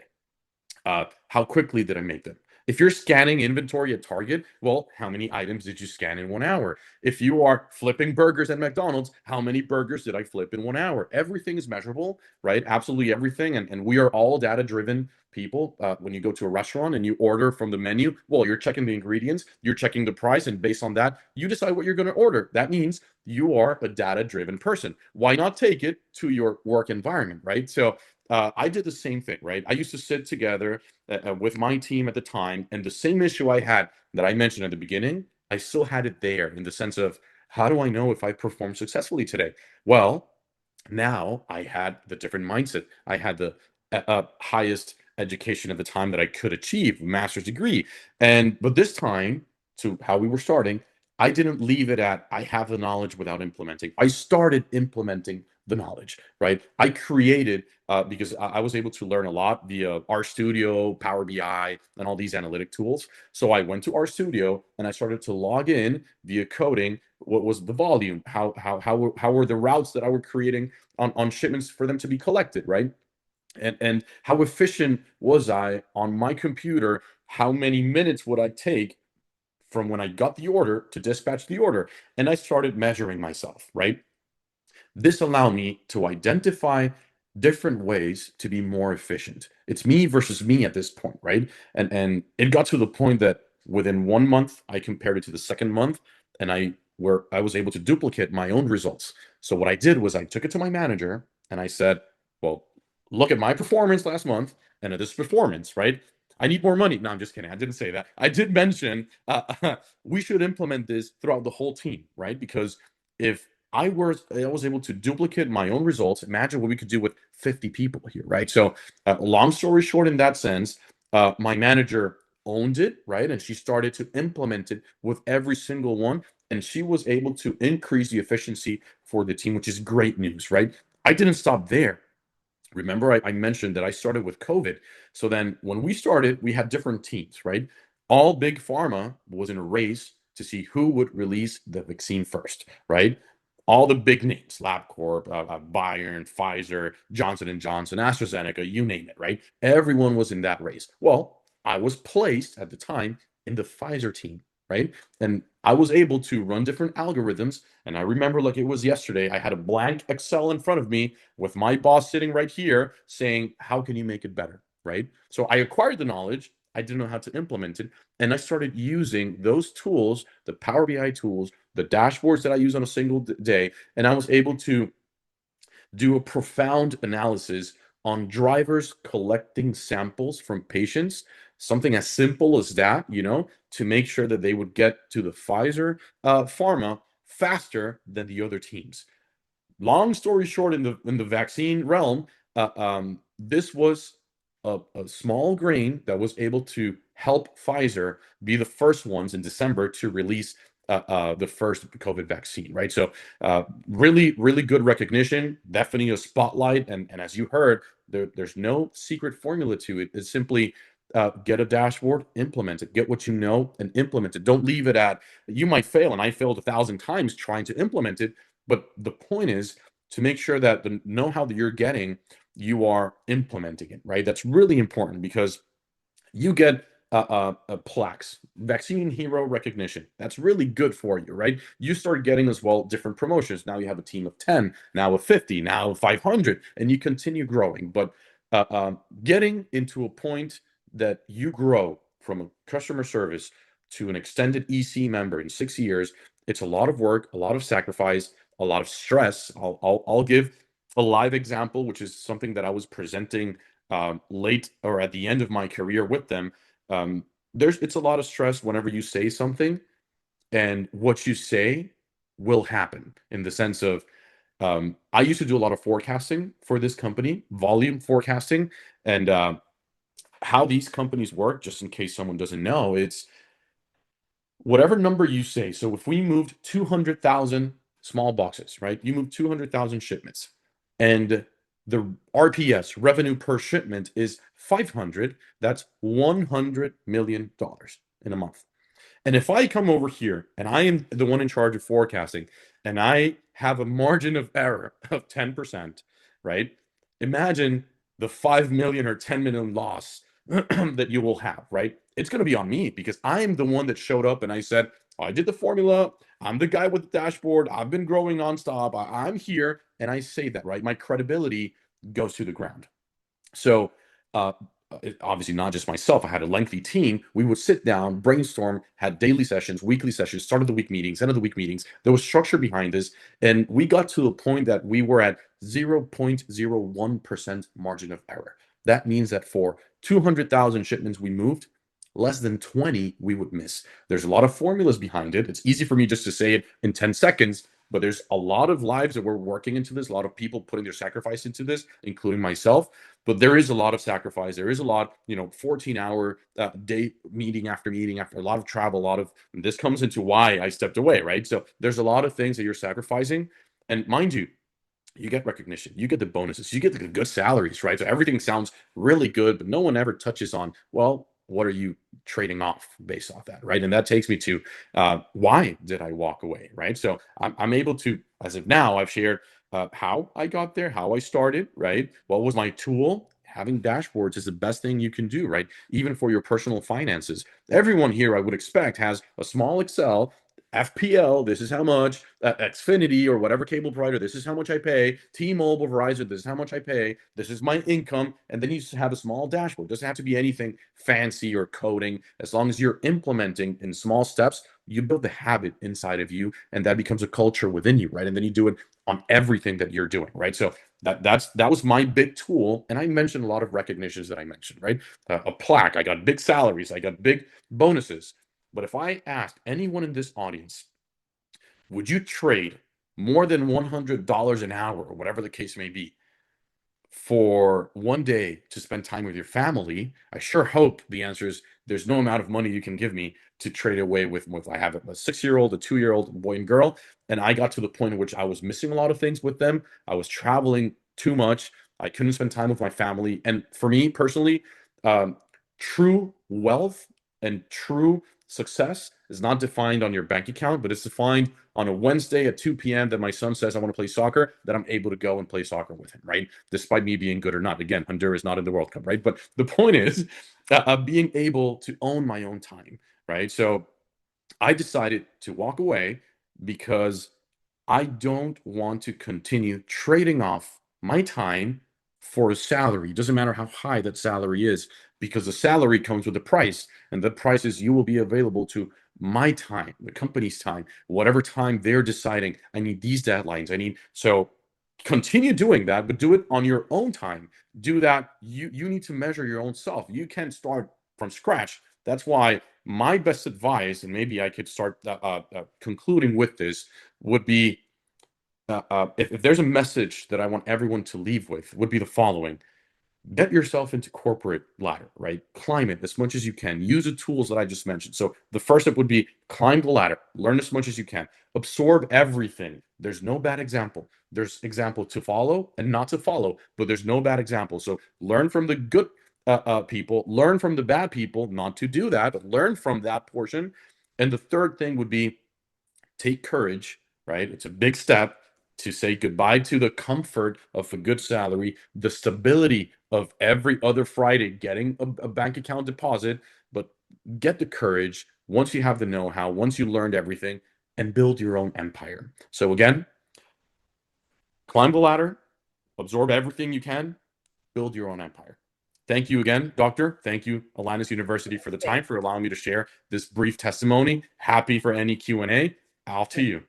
Well, thank you so much, Elias. We thoroughly enjoyed that information that you shared, but I'd like to ask you a question, and this goes back to, there are a number of AI tools, and you mentioned understanding the analytics, understanding the data to help Pfizer be the first company to push out the COVID vaccine. And that's a really big deal because it actually provides industry credibility. Pfizer becomes the go-to. And so you're assisting with that through analytics is important. But there are a number of AI tools that are out there, and companies have, they're having the conversation around the expense to AI tools. So can you touch briefly, as a business owner and as a former executive, how important is it to understand the data as it relates to understanding which AI tool to use? I think it's extremely important, right? I think we should be data-driven individuals from a personal side and a career side, professional side as well. Some of the tools that like I mentioned, bluntly, we would use every single day. I would literally wake up, grab my phone, go into RStudio and Power BI. Those were big tools that I use on a daily basis. And I would check what was the volume, how on time were we. The dashboard has to be well built, because misinformation is worse than no information, right? So, and I made that mistake multiple times. I misinformed, and then we would have the start of the week call, and we would check, oh, hold on, you didn't factor this in. And I would go back, I would take the hit from corporate and say, yeah, well, this is on you, right? These amount of millions, it's on you, Elias. And that's a lot of stress, right? So definitely backing yourself up with tools, AI tools, extremely important. That's from the corporate side. But from a business owner, I've built a company from scratch. This March, I started March 10, and we're already operating, already revenue on the side. We're not on the black yet, as every company. We're forecasting to be on the black in 6 months, which is really short period of time. 35% margin of profit, so high margins. And I did everything with AI. Absolutely everything with AI. How did I start? There's no magic formula. I went to Google AI mode, and then I got to a limit, right? This guy from AI was telling me, listen, no more for today. So I started, to your point, some expenses, right? I started to educate myself with experts. I'm not an expert on AI, right? But if I'm mediocre at something and I start tutoring myself, at best, I'll be average, right? But if I'm good at something and I tutor that side of me, I'll be outstanding. So I always try to look those that are experts in one area. So I hired a company that they are AI driven, and they have their own platforms, and I just tell them I need these deliverables, this is my expectation, and they send everything, right? But long story short is 100% of the company, which I saw a question, it's logistics driven, the company as well, that's my know-how, and that company was 100% based off AI from a marketing perspective, from a P&L perspective, from rate cards perspective. Everything was built from a base AI, and then you start plugging in what you started with, which is that critical thinking and strategy, right? AI can't read your mind. It gets to a point that it knows the company that you're doing, what you're looking for, but you need to orient and give that specific guidance. That's awesome. And so I think it's fair to say that because of your understanding of AI and the data analytics as a result of the use of AI, you were able to create the life that you're living right now in terms of being there when your family needs you. You know, your son has a soccer game at 2 p.m, you're able to be there. So would you say that your understanding of AI, but understanding how to use that data and implement it is what allowed you to create this life that you have right now? 100%. I couldn't have the life that I have today if I hadn't relied on AI as the foundation of what I'm doing. Again, with the strategy that I deploy for my business with it, right? But yes, to answer your question, yes, I'm able to enjoy family time, watch World Cup games, enjoy family. Go wherever we want at whatever time. I can run my business from wherever in the world, and that is because of the tools that I'm implementing, as you mentioned. Yes. That's awesome. So the 92 attendees that are still here, you are elite because you are still here. There are some that have dropped off, but you're still here. So that makes you elite, and you're getting the real nuts and bolts of what makes AI and its utilization a success. And so thank you again, Elias, for being here. We appreciate you sharing with us and your story today. Thank you so much. Thank you.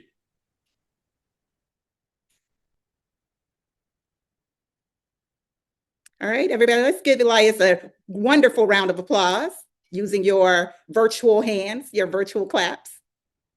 So Elijah just told us that what it looks like to climb all the way to the top of the corporate ladder and then choose to build your own. Now, I want to address something directly because I know that what some of you are thinking right now. You're thinking, perhaps, that's incredible, but it took him years. I don't have years. I need this right now. I need it to matter right now. And that's fair. That's fair. So let me introduce you to someone who proves you don't have to wait until graduation for any of this to start working right now. Our next guest is currently a student right now. She is in the middle of her master's program right here at Atlantis University. And during her internship, she built a fully functional AI system that's already running inside a real company, answering real employee questions in 2 languages around the clock for about the cost of a streaming subscription. Now, if a student mid-program can do that, I want you to think about what 3 years of unanswered emails, slow reports, and manual processes inside your company are actually costing. I'm super excited about this, but particularly being a former HR director, I can't wait to hear what Lais Santonos Silvia has to say. I know I botched that name, so I'm going to try it again. No worries, doctor. No worries. Silva, please help us welcome. Thank you so much. Thank you.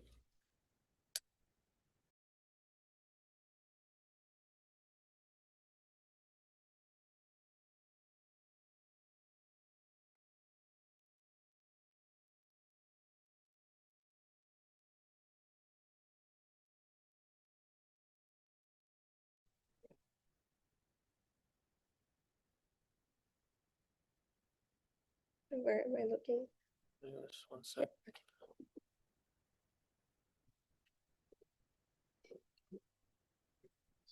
Okay,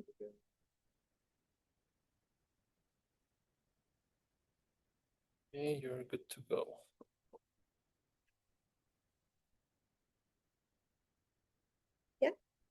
Hi, guys.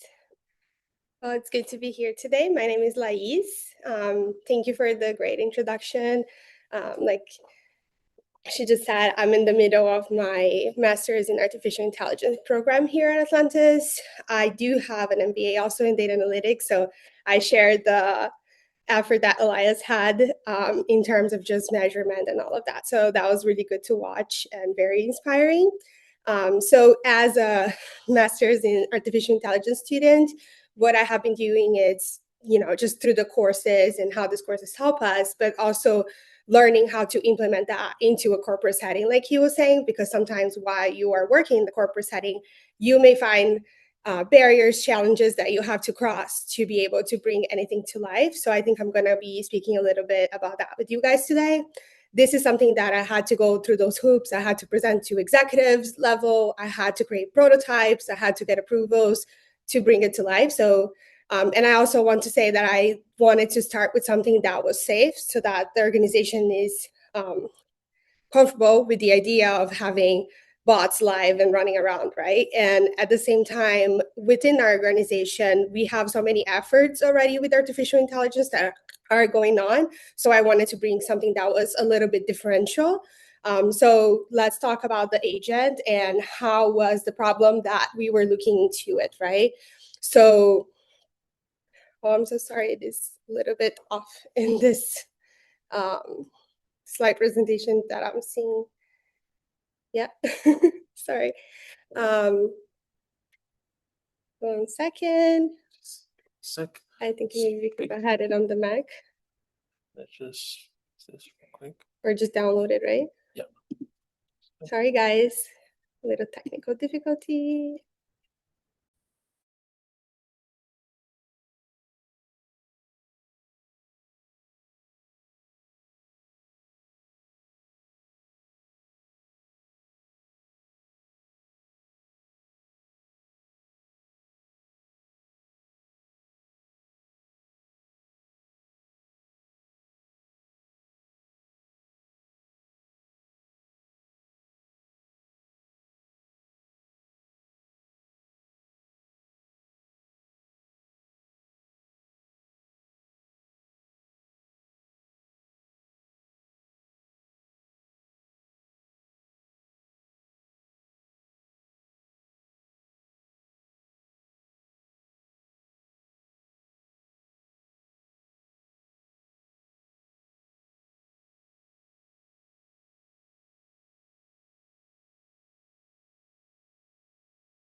Yeah. Perfect. Okay, sorry guys.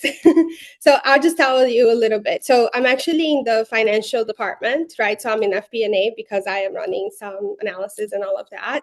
And just understanding how impactful it is for the organization. What we see is the organization is scaling up. We have over 130 employees, and our human resources department only had 2 individuals at a time. And one of them was about to step out, which was our VP. So with that being said, I wanted to create a solution that would help them make their lives easier on administering recurring questions, right? Also, if you have been onboarded into the corporate world, you're going to get a handbook, and that handbook is going to be very extensive. At the time that I got onboarded, the handbook was 75 pages long, right? And then we have different locations. This is a manufacturing business, so different states have different rules about what you have to put into your handbook. So my idea was mostly to help the company breach that point in time where employees are coming to HR with questions that they can source it themselves. But it is extensive to source it yourself because you have to go through those pages and those menus and all of that. So my idea was to facilitate that, both to help employees get quick answers, but also to help our human resources department to focus on more strategic work.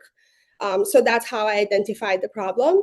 And then given that I was at a time, I had just finished and I was through my large language model class, I had the ability to be able to get into the knowledge of how to feed the knowledge base, right? How to structure that. And it is very important that, I think Elias talked about that, right? That the data input is really good so that you can actually have a good output.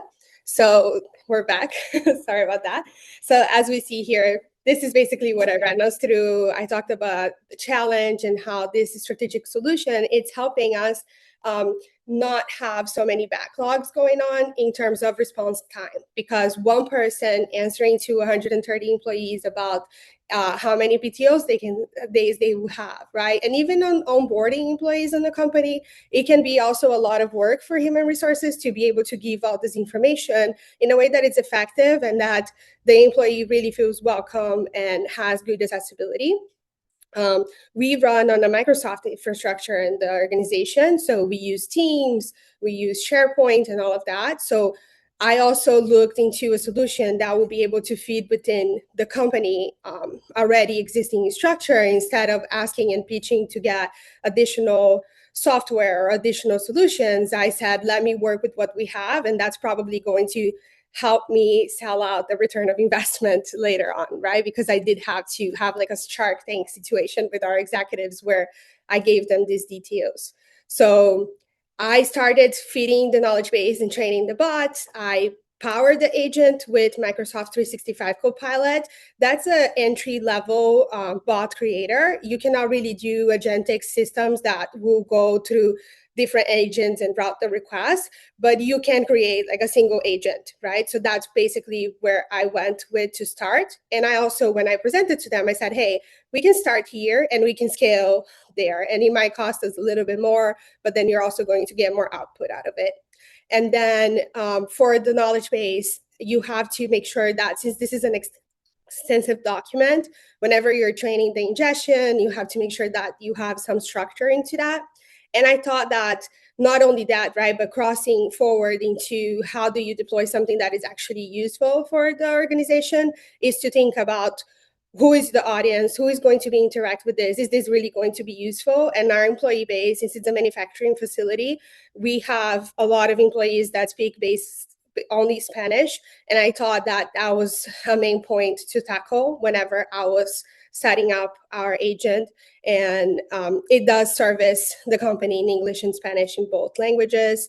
And because it is through our infrastructure, we have Microsoft Teams accessibility. So you can just go chat with the bot whenever you like. But at the same time, what we are developing is the company has like a landing page because our factory employees don't have access to the Teams option. So what we have is a landing intranet, which is called like a website within the company organization within SharePoint. And this is where we're working on now, which is putting it live there as a chat so that other employees also get to access it. The benefits to the organization, it gives them faster information, right? It provides consistent accuracy. So whenever you're being asked these questions, especially in human resources, it can be delicate as to what's being asked and what's being talked about, because at the end of the day, there is the liability aspect in the company, right? So I also was very careful with that. And that's one reason why, although this is using the smart intelligence of an AI to provide a response, it is very limited into what the AI can access to respond, which is on that basic knowledge base. So this is an application, if you have something that is sensitive, you want to limit what is the knowledge that this agent has access to be able to respond so that it does not create hallucinations and etc., which is, we hear about AR, and especially at the start of it, everybody's saying, well, AR is not that reliable, it hallucinates, but these are all controls that you can put into place, right? It reduces their workload, it's cost-effective implementation. So the initial cost was a signature for me to be able to have a developer account, which was $31.50. The company does have some limited usage on the company purchase of Microsoft itself. So if there is like a threshold that gets crossed, there is a little upcharge, but it is cents on the dollar. It's nothing that it's super expensive, and it definitely costs way less than a human resources person answering questions and taking 15, 30 minutes and so on. So the cost benefit is there. And it's also a scalable foundation because from this agent, we are now creating other agents that are going to facilitate other processes in the company, like routing internal accounting requests from other departments to the accounting team so they can address it in a way that it's organized. We also have our sales team.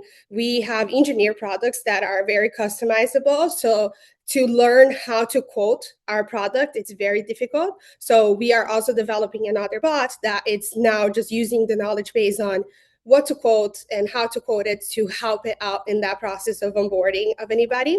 And I think the most important thing is that it has built-in analytics. So because the Microsoft option, it has a dashboard that we can look, and we just heard so much about dashboards. So you can actually trace it. How many minutes has this bot been working, how much it cost the company, or how much savings cost you had as well, because then you can input how much it would cost to have an actual human interacting in that conversation, and you can trace how much cost you're saving. And that was a big call for the executive team when I talked about it. So just giving you an idea of how my background as a student has helped me implement this, right? So I talked about the large language model theory, just understanding how to prompt, how to ground the response, how to control the knowledge of the agent, and how to reduce the threat of hallucinations or anything that would be harmful to the organization, right? So having those controls and those barriers in there, but also integrating then the human computer interaction aspect of it, which is thinking about the language that we're speaking, right? What does it make it useful way to use this, right? In a way that it is seamless for the people to access it. So all of that, it's part of the courses that I have taken in Atlantis. And most important, I think it's also just understanding how to have base knowledge of ethics whenever you're interacting, especially with a sensitive agent like this one. So that definitely helped me to be a student in this process and to think outside the box on how can I present this? How can I show this to this executive team and make them understand it? And not just to give them the information as to, hey, let me just create a bot for you. It was a lot of work on basic and providing the structure of how I would implement this. How much would it cost us to implement this? What are the threats, right? What is the benefits that we're getting from it? All of that had to be presented in a structured way. And another thing that was also presented in a very structured way was testing metrics. How well did we test it? How accurate were the responses? Testing on different levels of responses. So if there's a sensitive question, if there is a false negative question, right? If there is a question that it's completely unrelated to what this agent is servicing, what are they going to answer? All of that, it's something that we learn, and it is very important whenever you're implementing something. So at time of implementation, it took us 12 weeks to get everything set up and to start testing and get HR on live with the agent so that they could actually be comfortable about this is somebody that is working with me and I trust this worker to replace my answering, right? So we did all of that in the first 12 weeks, which took basically a semester and a little bit more. Yeah, it was a semester. And then on this second semester, what we're doing is we're expanding this deployment, right? We're growing the knowledge base to other intranet resources. We are creating additional agents that are helping the organization and integrating that. And then here's a little visual demo for us. That's why it was so important to show you the presentation, because I wanted you to see it in Teams operating. It has a little quick menu like you're seeing, and just asking the questions. And then here you can also see that I put the reference as to where it was resourcing this information from, just so if anybody wants to read further about it. Just let you guys take in a little bit.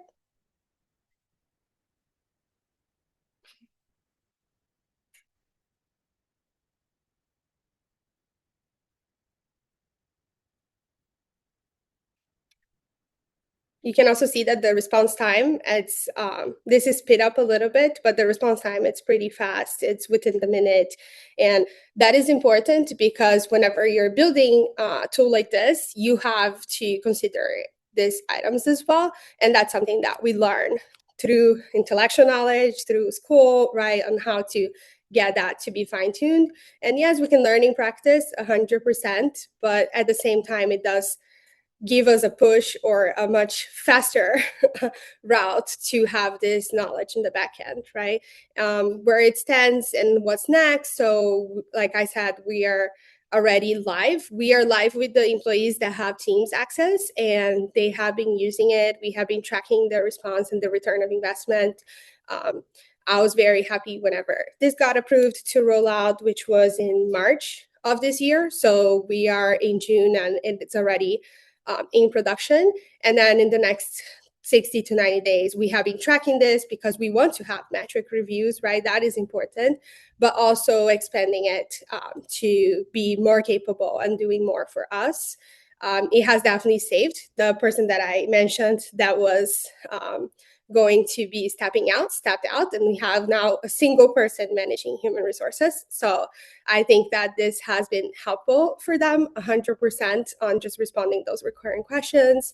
And it has been well looked from the organization perspective. So it is not just like a single deployment. It's just not a little project that I was doing, although I did combine this with classes, and I asked opinions to my professors on how I should deploy it, what tools should I use, and all of that.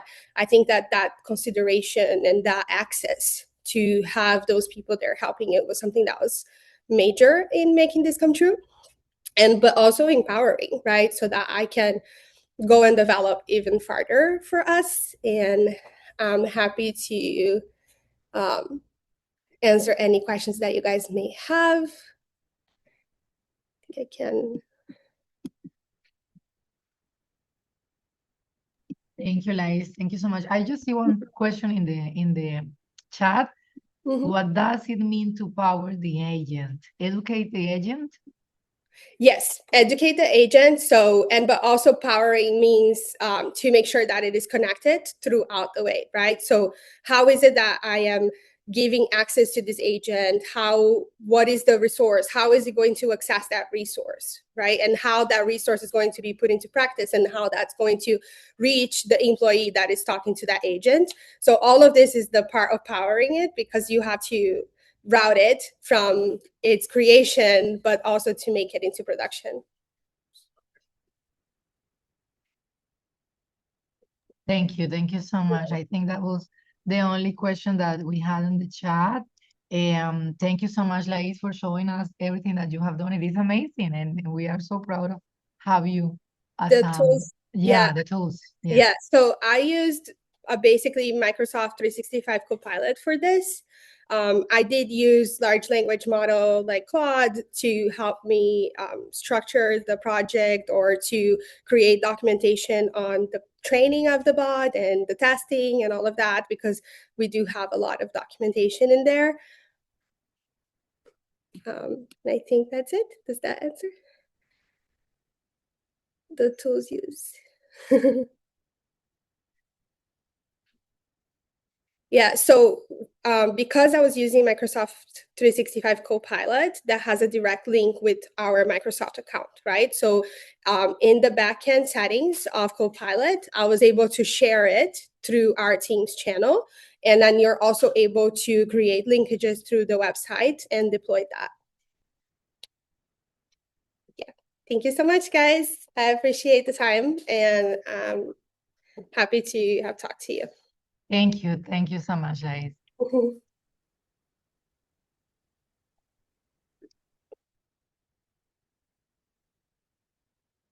All right, let's give a round of applause for Lais. Amazing, amazing work she's doing in the AI space. I think one of the things that Lais said that I think is critically important, and I'm sure it was part of the learning, is to understand AI from a bias and non-bias approach. And that was one of the things that I picked up and really appreciated, that it wasn't just the build of an AI agent, but it was also very sensitive to the output of that, like making sure that there was the least bias in that output to service the employees in the organization. And I think that's great. And it's also another critical component of understanding AI analytics, and the build of AI tools.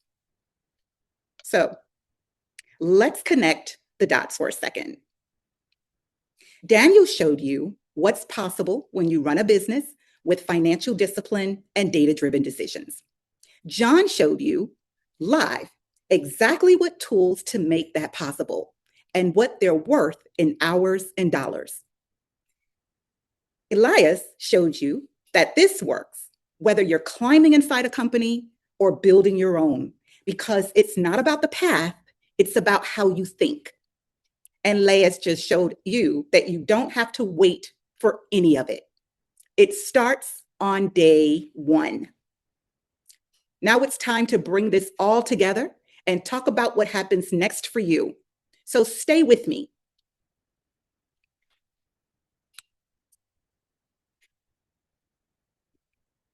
So I want to talk about something, honestly. If everything you've heard today resonates with you, I know it resonated with me. If you're sitting here thinking, okay, I need to learn AI, I need to get fluent in data, I need to start thinking more strategically, I want to tell you something very important. You're thinking, you're right. You're on the right path, and you're probably not going to do it on your own. Listen, that's not an insult. It's just reality, and here's why.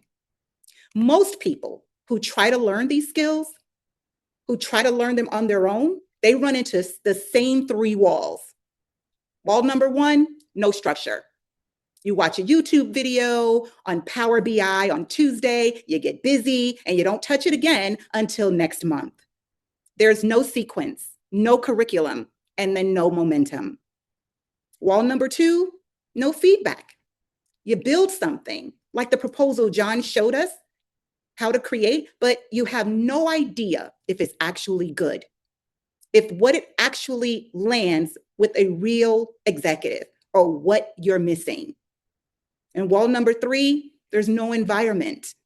You're the only person at your company thinking this way. There's no one to bounce your ideas off, no peer group pushing you forward, and ultimately no accountability.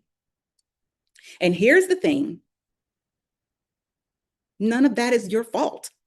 Really, it's not your personal failure. It just happens when you try to build a new skill set in isolation on top of an already full-time job and a full-time life.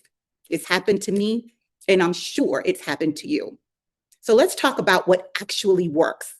What actually works, and we've seen this work again and again with people exactly like you, is structure, a structured program, a curriculum that builds skills in the right order, feedback from people who've done this at the highest levels, and a community of peers who are all moving in the same direction at the same time. Listen, that's not a sales pitch. That's just what learning complex, career-changing skills actually requires. So here's why we created this summit. Here's why we created it in the first place. So everything you've experienced in the last 3 hours, the data, the live AI demonstration, Daniel's story, Eliza's story, Lei's story, all of that exists in far greater depth inside one program, the STEM MBA at Atlantis University. It's the same framework Daniel used to scale tripping animals across 2 locations. The same data-driven thinking Elias used to go from selling cars to the executive committee of a Fortune 500 company and then building RideLuma on his own terms. It's the same AI and data analytics foundation Elias is using right now, mid-program, to build real systems for real companies. This isn't a different path from what you saw today.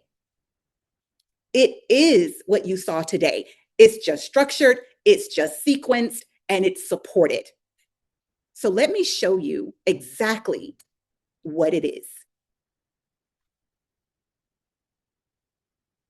The STEM MBA at Atlantis University is a Master of Science Business Administration with a concentration in business intelligence and analytics, designed to give every working professional the AI fluency, data skills, and strategic leadership framework that the market is rewarding right now. So, is this program if this program is for you, then you're a high performer who knows you're capable of more, and you're ready to build the credentials and skills to prove it. You're managing people or processes today, and you want the business intelligence and AI fluency that executives use, not just management skills. You're pivoting into business from another field, and you need a fast, credible, accredited path. You're an international professional in the US, and you want a credential the market recognizes, plus the STEM designation, which gives you up to 24 additional months of work authorization under OPT. Or if you're an entrepreneur who's already built something and you need the financial and operational frameworks to scale it without burning out. So this program is not for you if you're looking for a purely theoretical degree with no practical application, because that's simply not what this is. Every concentration, every course is built around real tools and real outcomes, the same ones that you saw today. So here's what the program includes. It includes a concentration in business intelligence and analytics, including Power BI, predictive analytics, and AI applications for business intelligence. Core leadership and strategy coursework, the same frameworks Daniel and Elias described today. The STEM designation, which matters enormously if you're an international professional, because it extends your work authorization in the US 100% flexibility delivery and built for working professionals the same way Leah is completing hers while interning at a real company. Career support and a peer network of professionals across the US and Latin America, the exact environment I described a few minutes ago. So what can you expect based on what you've seen today? The strategic language and AI fluency, that's now the #1 MBA hiring priority. The data and business intelligence skills tied to the $165,330 median salary for operations managers, and the frameworks the top 10% use to reach $239,200 and beyond. Let me tell you, I've been in this business, in my business, for almost 30 years. It took me almost 20 to make the median salary that an operations manager is making today with these skills. A credential from an institution accredited in the US and recognized by the US Department of Education. And for international professionals, up to 24 additional months of work authorization with the STEM designation. Because you've attended today's summit, you have access to something not everyone gets. And I told you earlier, you're the elite. You're still here, you're an elite. So you get access to something not everyone gets. Priority advising with our career specialists to map out exactly how this program fits your specific situation, how it fits your timelines and your goals. And a differentiated enrollment offer available exclusively to Summit attendees, which our admissions team will walk you through individually. So I'm not going to sit here today and read you off a price slide. Here's why. The investment, and I want you to hear that. This is an investment. Your investment depends on your specific path, your country, your educational level, and whether you're pursuing the STEM designation and which intake you're joining. So what I can tell you is this. When you compare the cost of this program to the $165,000 median salary it's aligned with, to the 24 months of additional OPT, it can unlock for international professionals the difference between making and being in the 6% of companies that actually win with AI, versus the 94% that don't. This isn't a cost. It's the highest leverage decision available to you right now. So here's the one thing I want you to do. Ready? So in this chat, you're going to see a link. That link takes you to book an appointment with one of our career specialists. The same kind of conversation Daniel, Elias, and Laius each had before they started. That's it. One link, one conversation, no pressure, no obligation, just clarity on what this looks like for you specifically, and the opportunity to build your dream life. So click it before you close this window. Not tomorrow, now, while everything you just heard is still fresh. And now our admission specialist, Jose Cabrera, will explain the easy to follow and complete process to get to the next level of your career today. Thank you. Thank you so much for that explanation. And everyone that has stayed with us throughout this summit, we thank you once again. I know it's been quite some time, but the information that has been shared, I think it's been truly, truly valuable. And again, this is just the tip of the iceberg. I know a lot of you guys, with a lot of the information we have shared, are gonna go and hit the sky. I don't have any doubt about that. And there's a lot of us in here that are still like, I need more. I want more. They're still hungry for that knowledge. The tip of the iceberg is just one part. The bottom of it is so much bigger. And Atlantis University can get you there by providing you with the information, with the knowledge, with the tools that you guys need. Those of you that still feel that, you know what, this was amazing, and I feel that there's still more that I can get from Atlantis University and what they can provide. So please feel free to book that appointment with me. I will be helping you throughout the whole process. I'll be explaining all the information. Maybe we have some international students joining us today. I work with the international division as well, where students want to know, what does this STEM MBA provide? Again, is the best ROI when it comes to the return in your investment, especially for international students. It gives you the 3-year option for STEM option, which means you'll be able to work for 3 years after you graduate. So please, I don't think there's much more I can say after such an amazing panel of presenters. They have demonstrated that Atlantis University can take you to that next step. So please feel free to book that appointment. I will definitely be following up, contacting you, but I know that there's a lot of information that was shared today that a lot of you guys would like to have, so that you can go and move forward from that point on. And yes, that is something that we will be doing today.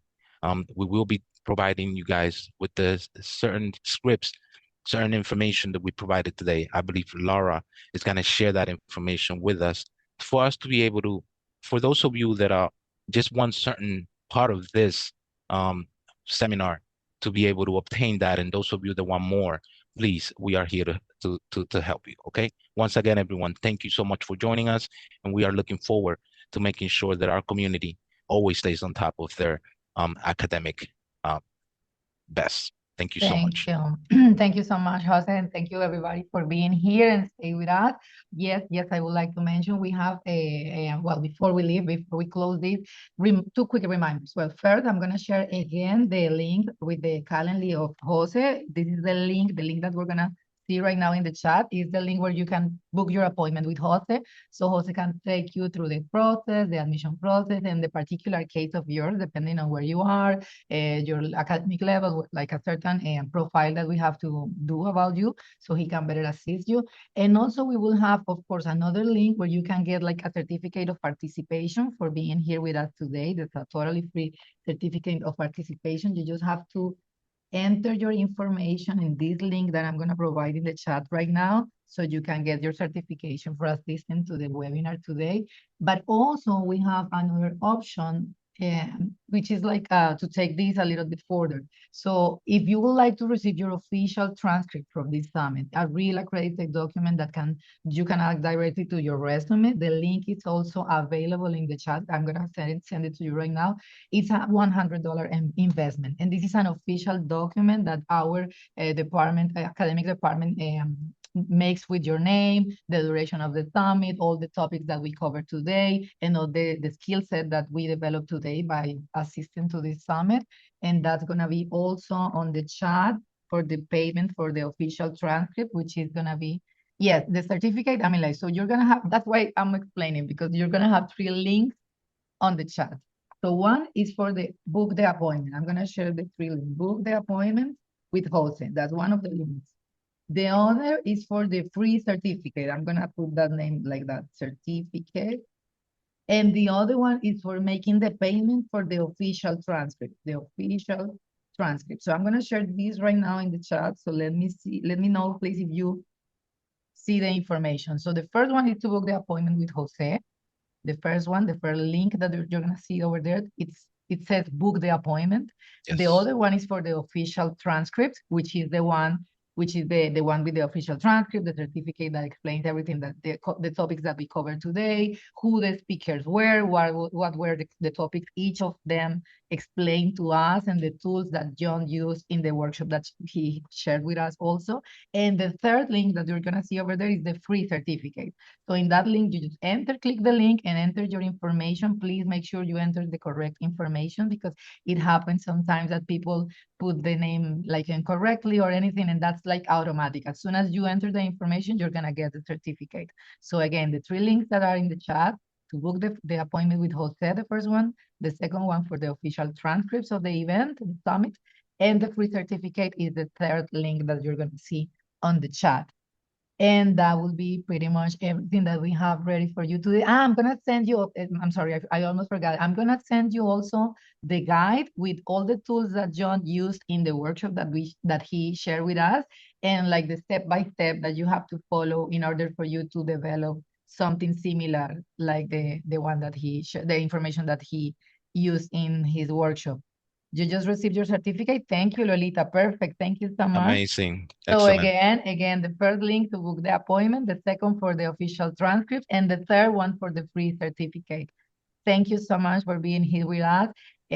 Please feel free to ask any questions on the chat. We're gonna be here for a while, and please remember to book your appointment with Jose, because I think that's the main goal of this space, is now that you know what you can get with all the tools that we share with you guys today. Well, it's up to you. The further you want to get with these tools. Yes, and I saw in the chat. Sorry to interrupt, Laura. I saw in the chat No, it's there okay. some Go ahead. of the attendees they're international. Yes, please make sure that in these cases, I know that international students especially, they have a lot of questions regarding what kind of requirements they will be needing, what is it that they need to submit, et cetera, et cetera. Book that appointment with me. I'll be able to sit with you, do a Zoom meeting where we'll be able to share some information regarding what it is that we will have to do to be able to obtain your acceptance letter, your F1, which is what you will need to be able to go to the embassy for that embassy appointment, and God willing, you'll be able to get that visa approval.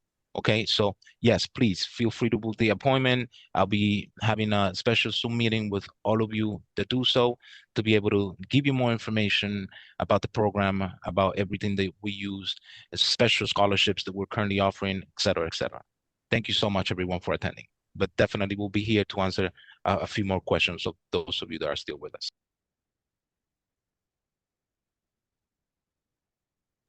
The paid one is Cindy, to answer your question, because the certificate, the free certificate is just, I mean, like, it is a certificate, but it just shows that, I mean, like, you attend the summit, and it's like, I mean, like, let's call it's simpler. But the official transcript is an official document of the university, and it has like a micro curriculum, let's call it that way, because it says like all the subjects that we went through in the summit, like the tools that we use, the speakers that we had, a little bit of a bio of the speaker, like this, they are like a specialist in this area. So it is more valuable, of course, to have the official transcript. It's like an official document that the university gives you. So it is better for that specific matter. Yes, of course.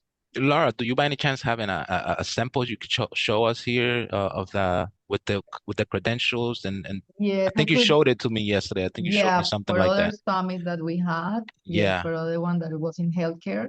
I see another question. What link to book a call? Lots of questions. Okay, so yes, the first link, the one that says book appointment, that's the one that you will use to book an appointment with me so that I can just do a Zoom meeting with you and answer all your questions in particular. Okay, can it be added to your college credits as well? I think we have a question here, Laura. Can the paid course that they'll be paying for a certificate, can that be added to your college course credits as well? Yes. That's a great question, and the answer is yes. It's gonna be, I mean, like if you register for the master's degree, the STEM MBA, which is the MBA with the concentration that Elias took us through, that is the business intelligence concentration, the credit that you receive because of the official transcript is gonna be transferred to that. So you're gonna get like, I mean, like it's not money, but it's gonna be a discount from the total of one of the classes that you're gonna see in the STEM MBA. Yes, that's a great question. It's college credits, yes. Is valid for the MS in hospitality? I don't quite understand the question, Jose. I think I mean like those credits will be valid for transferring to a master's in hospitality. That's a great question. Yes. I have our director of compliance here with me. Yes, she's telling me that yes, it is also Excellent. valid. That's a good question. Okay, so Because those it's will be able within- to be transferable. She's telling me like any business related program. Yes, of course, because it applies to the School Healthcare, of yeah, Business. hospitality. There's Yes, another School of question. Business. Will there be any healthcare summit in the future? I'm pretty sure we will be holding a few. We have many different schools, and with definitely Laura is doing an excellent job working with all the different schools that we have and making sure that we have different summit for those, because we see that our community is hungry for more information regarding everything we have to offer. So definitely we have you guys' information, contact information. Would definitely be sending communication to all of you guys, letting you guys know anytime we have something going on so that you guys can definitely join us.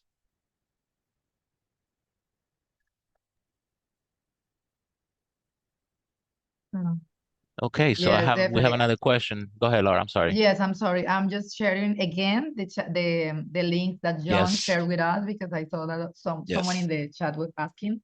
So these are the tools that he shared with us, the links: GPT, Gamma app, and Notebook.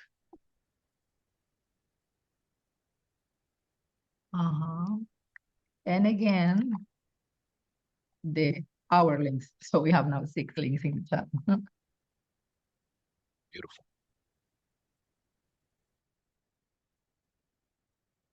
Okay, so yes. So you're gonna see now in the chat the links for the apps that John used, and also again our links to book the appointment with Jose for the official transcript. Also, that remember the credits are transferable. I'm sorry, transferable. That's a hard word for me to say. To any business related program that we have in our School of Business, and also for the free certificate.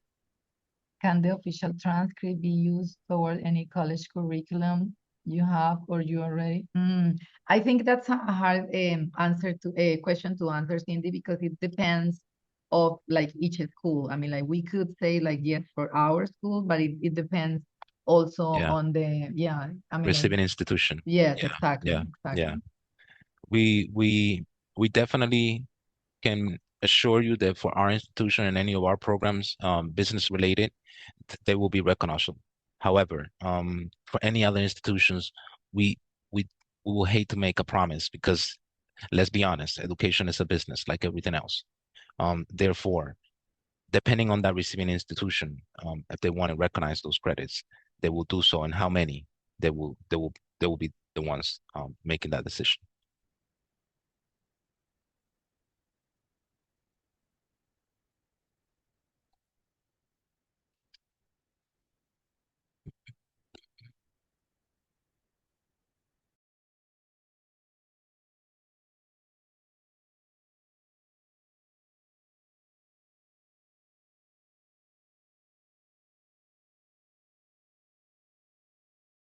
Yes, we are seeing another question in the chat. Yes, we are nationally accredited by ACCSC and recognized by the U.S. Department of Education. I'm putting also that information on the chat, so you can also search on the website of them and look for our institution over there. So we are, again, nationally accredited by Yes. ACCSC, See, and we are recognized by the U.S. Department of Education. and the Department of Homeland Security. Therefore, Exactly. Thank we you. are definitely, we are able to provide students with the F1s, acceptance letters, for them to be able to visit embassies in their country for F1 visas.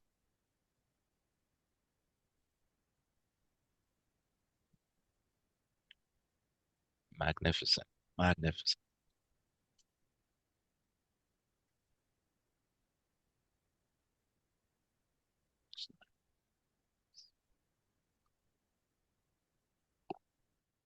I also share that information on the chat, so you can look at it and you can like search by yourself, of course, because we always invite people to do the research, So make sure that you have all the information, because this is a really important decision that you make.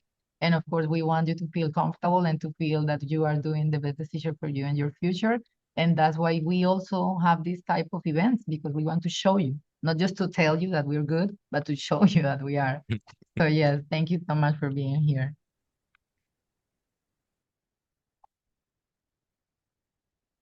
Thank you, Cindy. Thank you so much. It's very exciting to read what you're saying. Thank you so much. Okay, so I think that will be all for today. Remember, I'm gonna share again the links to book up, because we have so many questions and comments that the links are gone for now by now. So we're gonna have again 3 links on the chat. Book the appointment, the first link, the second, official transcript, and the third one, the free certificate. Thank you so much, everybody, for being here. Thank you for your time, for your participation, for being so in Energetic. tune with this information. Thank you so much. Thank you, Jose. Thank you, everyone. Thank you, Lara. Thank you, everyone, for joining us. And I hope to meet some of you guys personally through Zoom, so that I can assist you guys with any questions, any concerns. Thank you, everyone. And thank you, Dr. Hampton, also, wherever you are Yes. now. Thank you so Yes. much. Those of you in Florida, see you guys at the beach.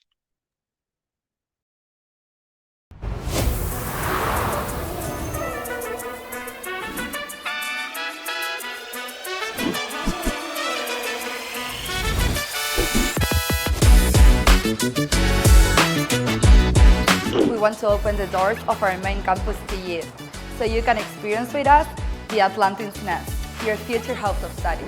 The 10th floor is where you'll find our main operational areas, such as admissions, financial aid, and student career services, among others.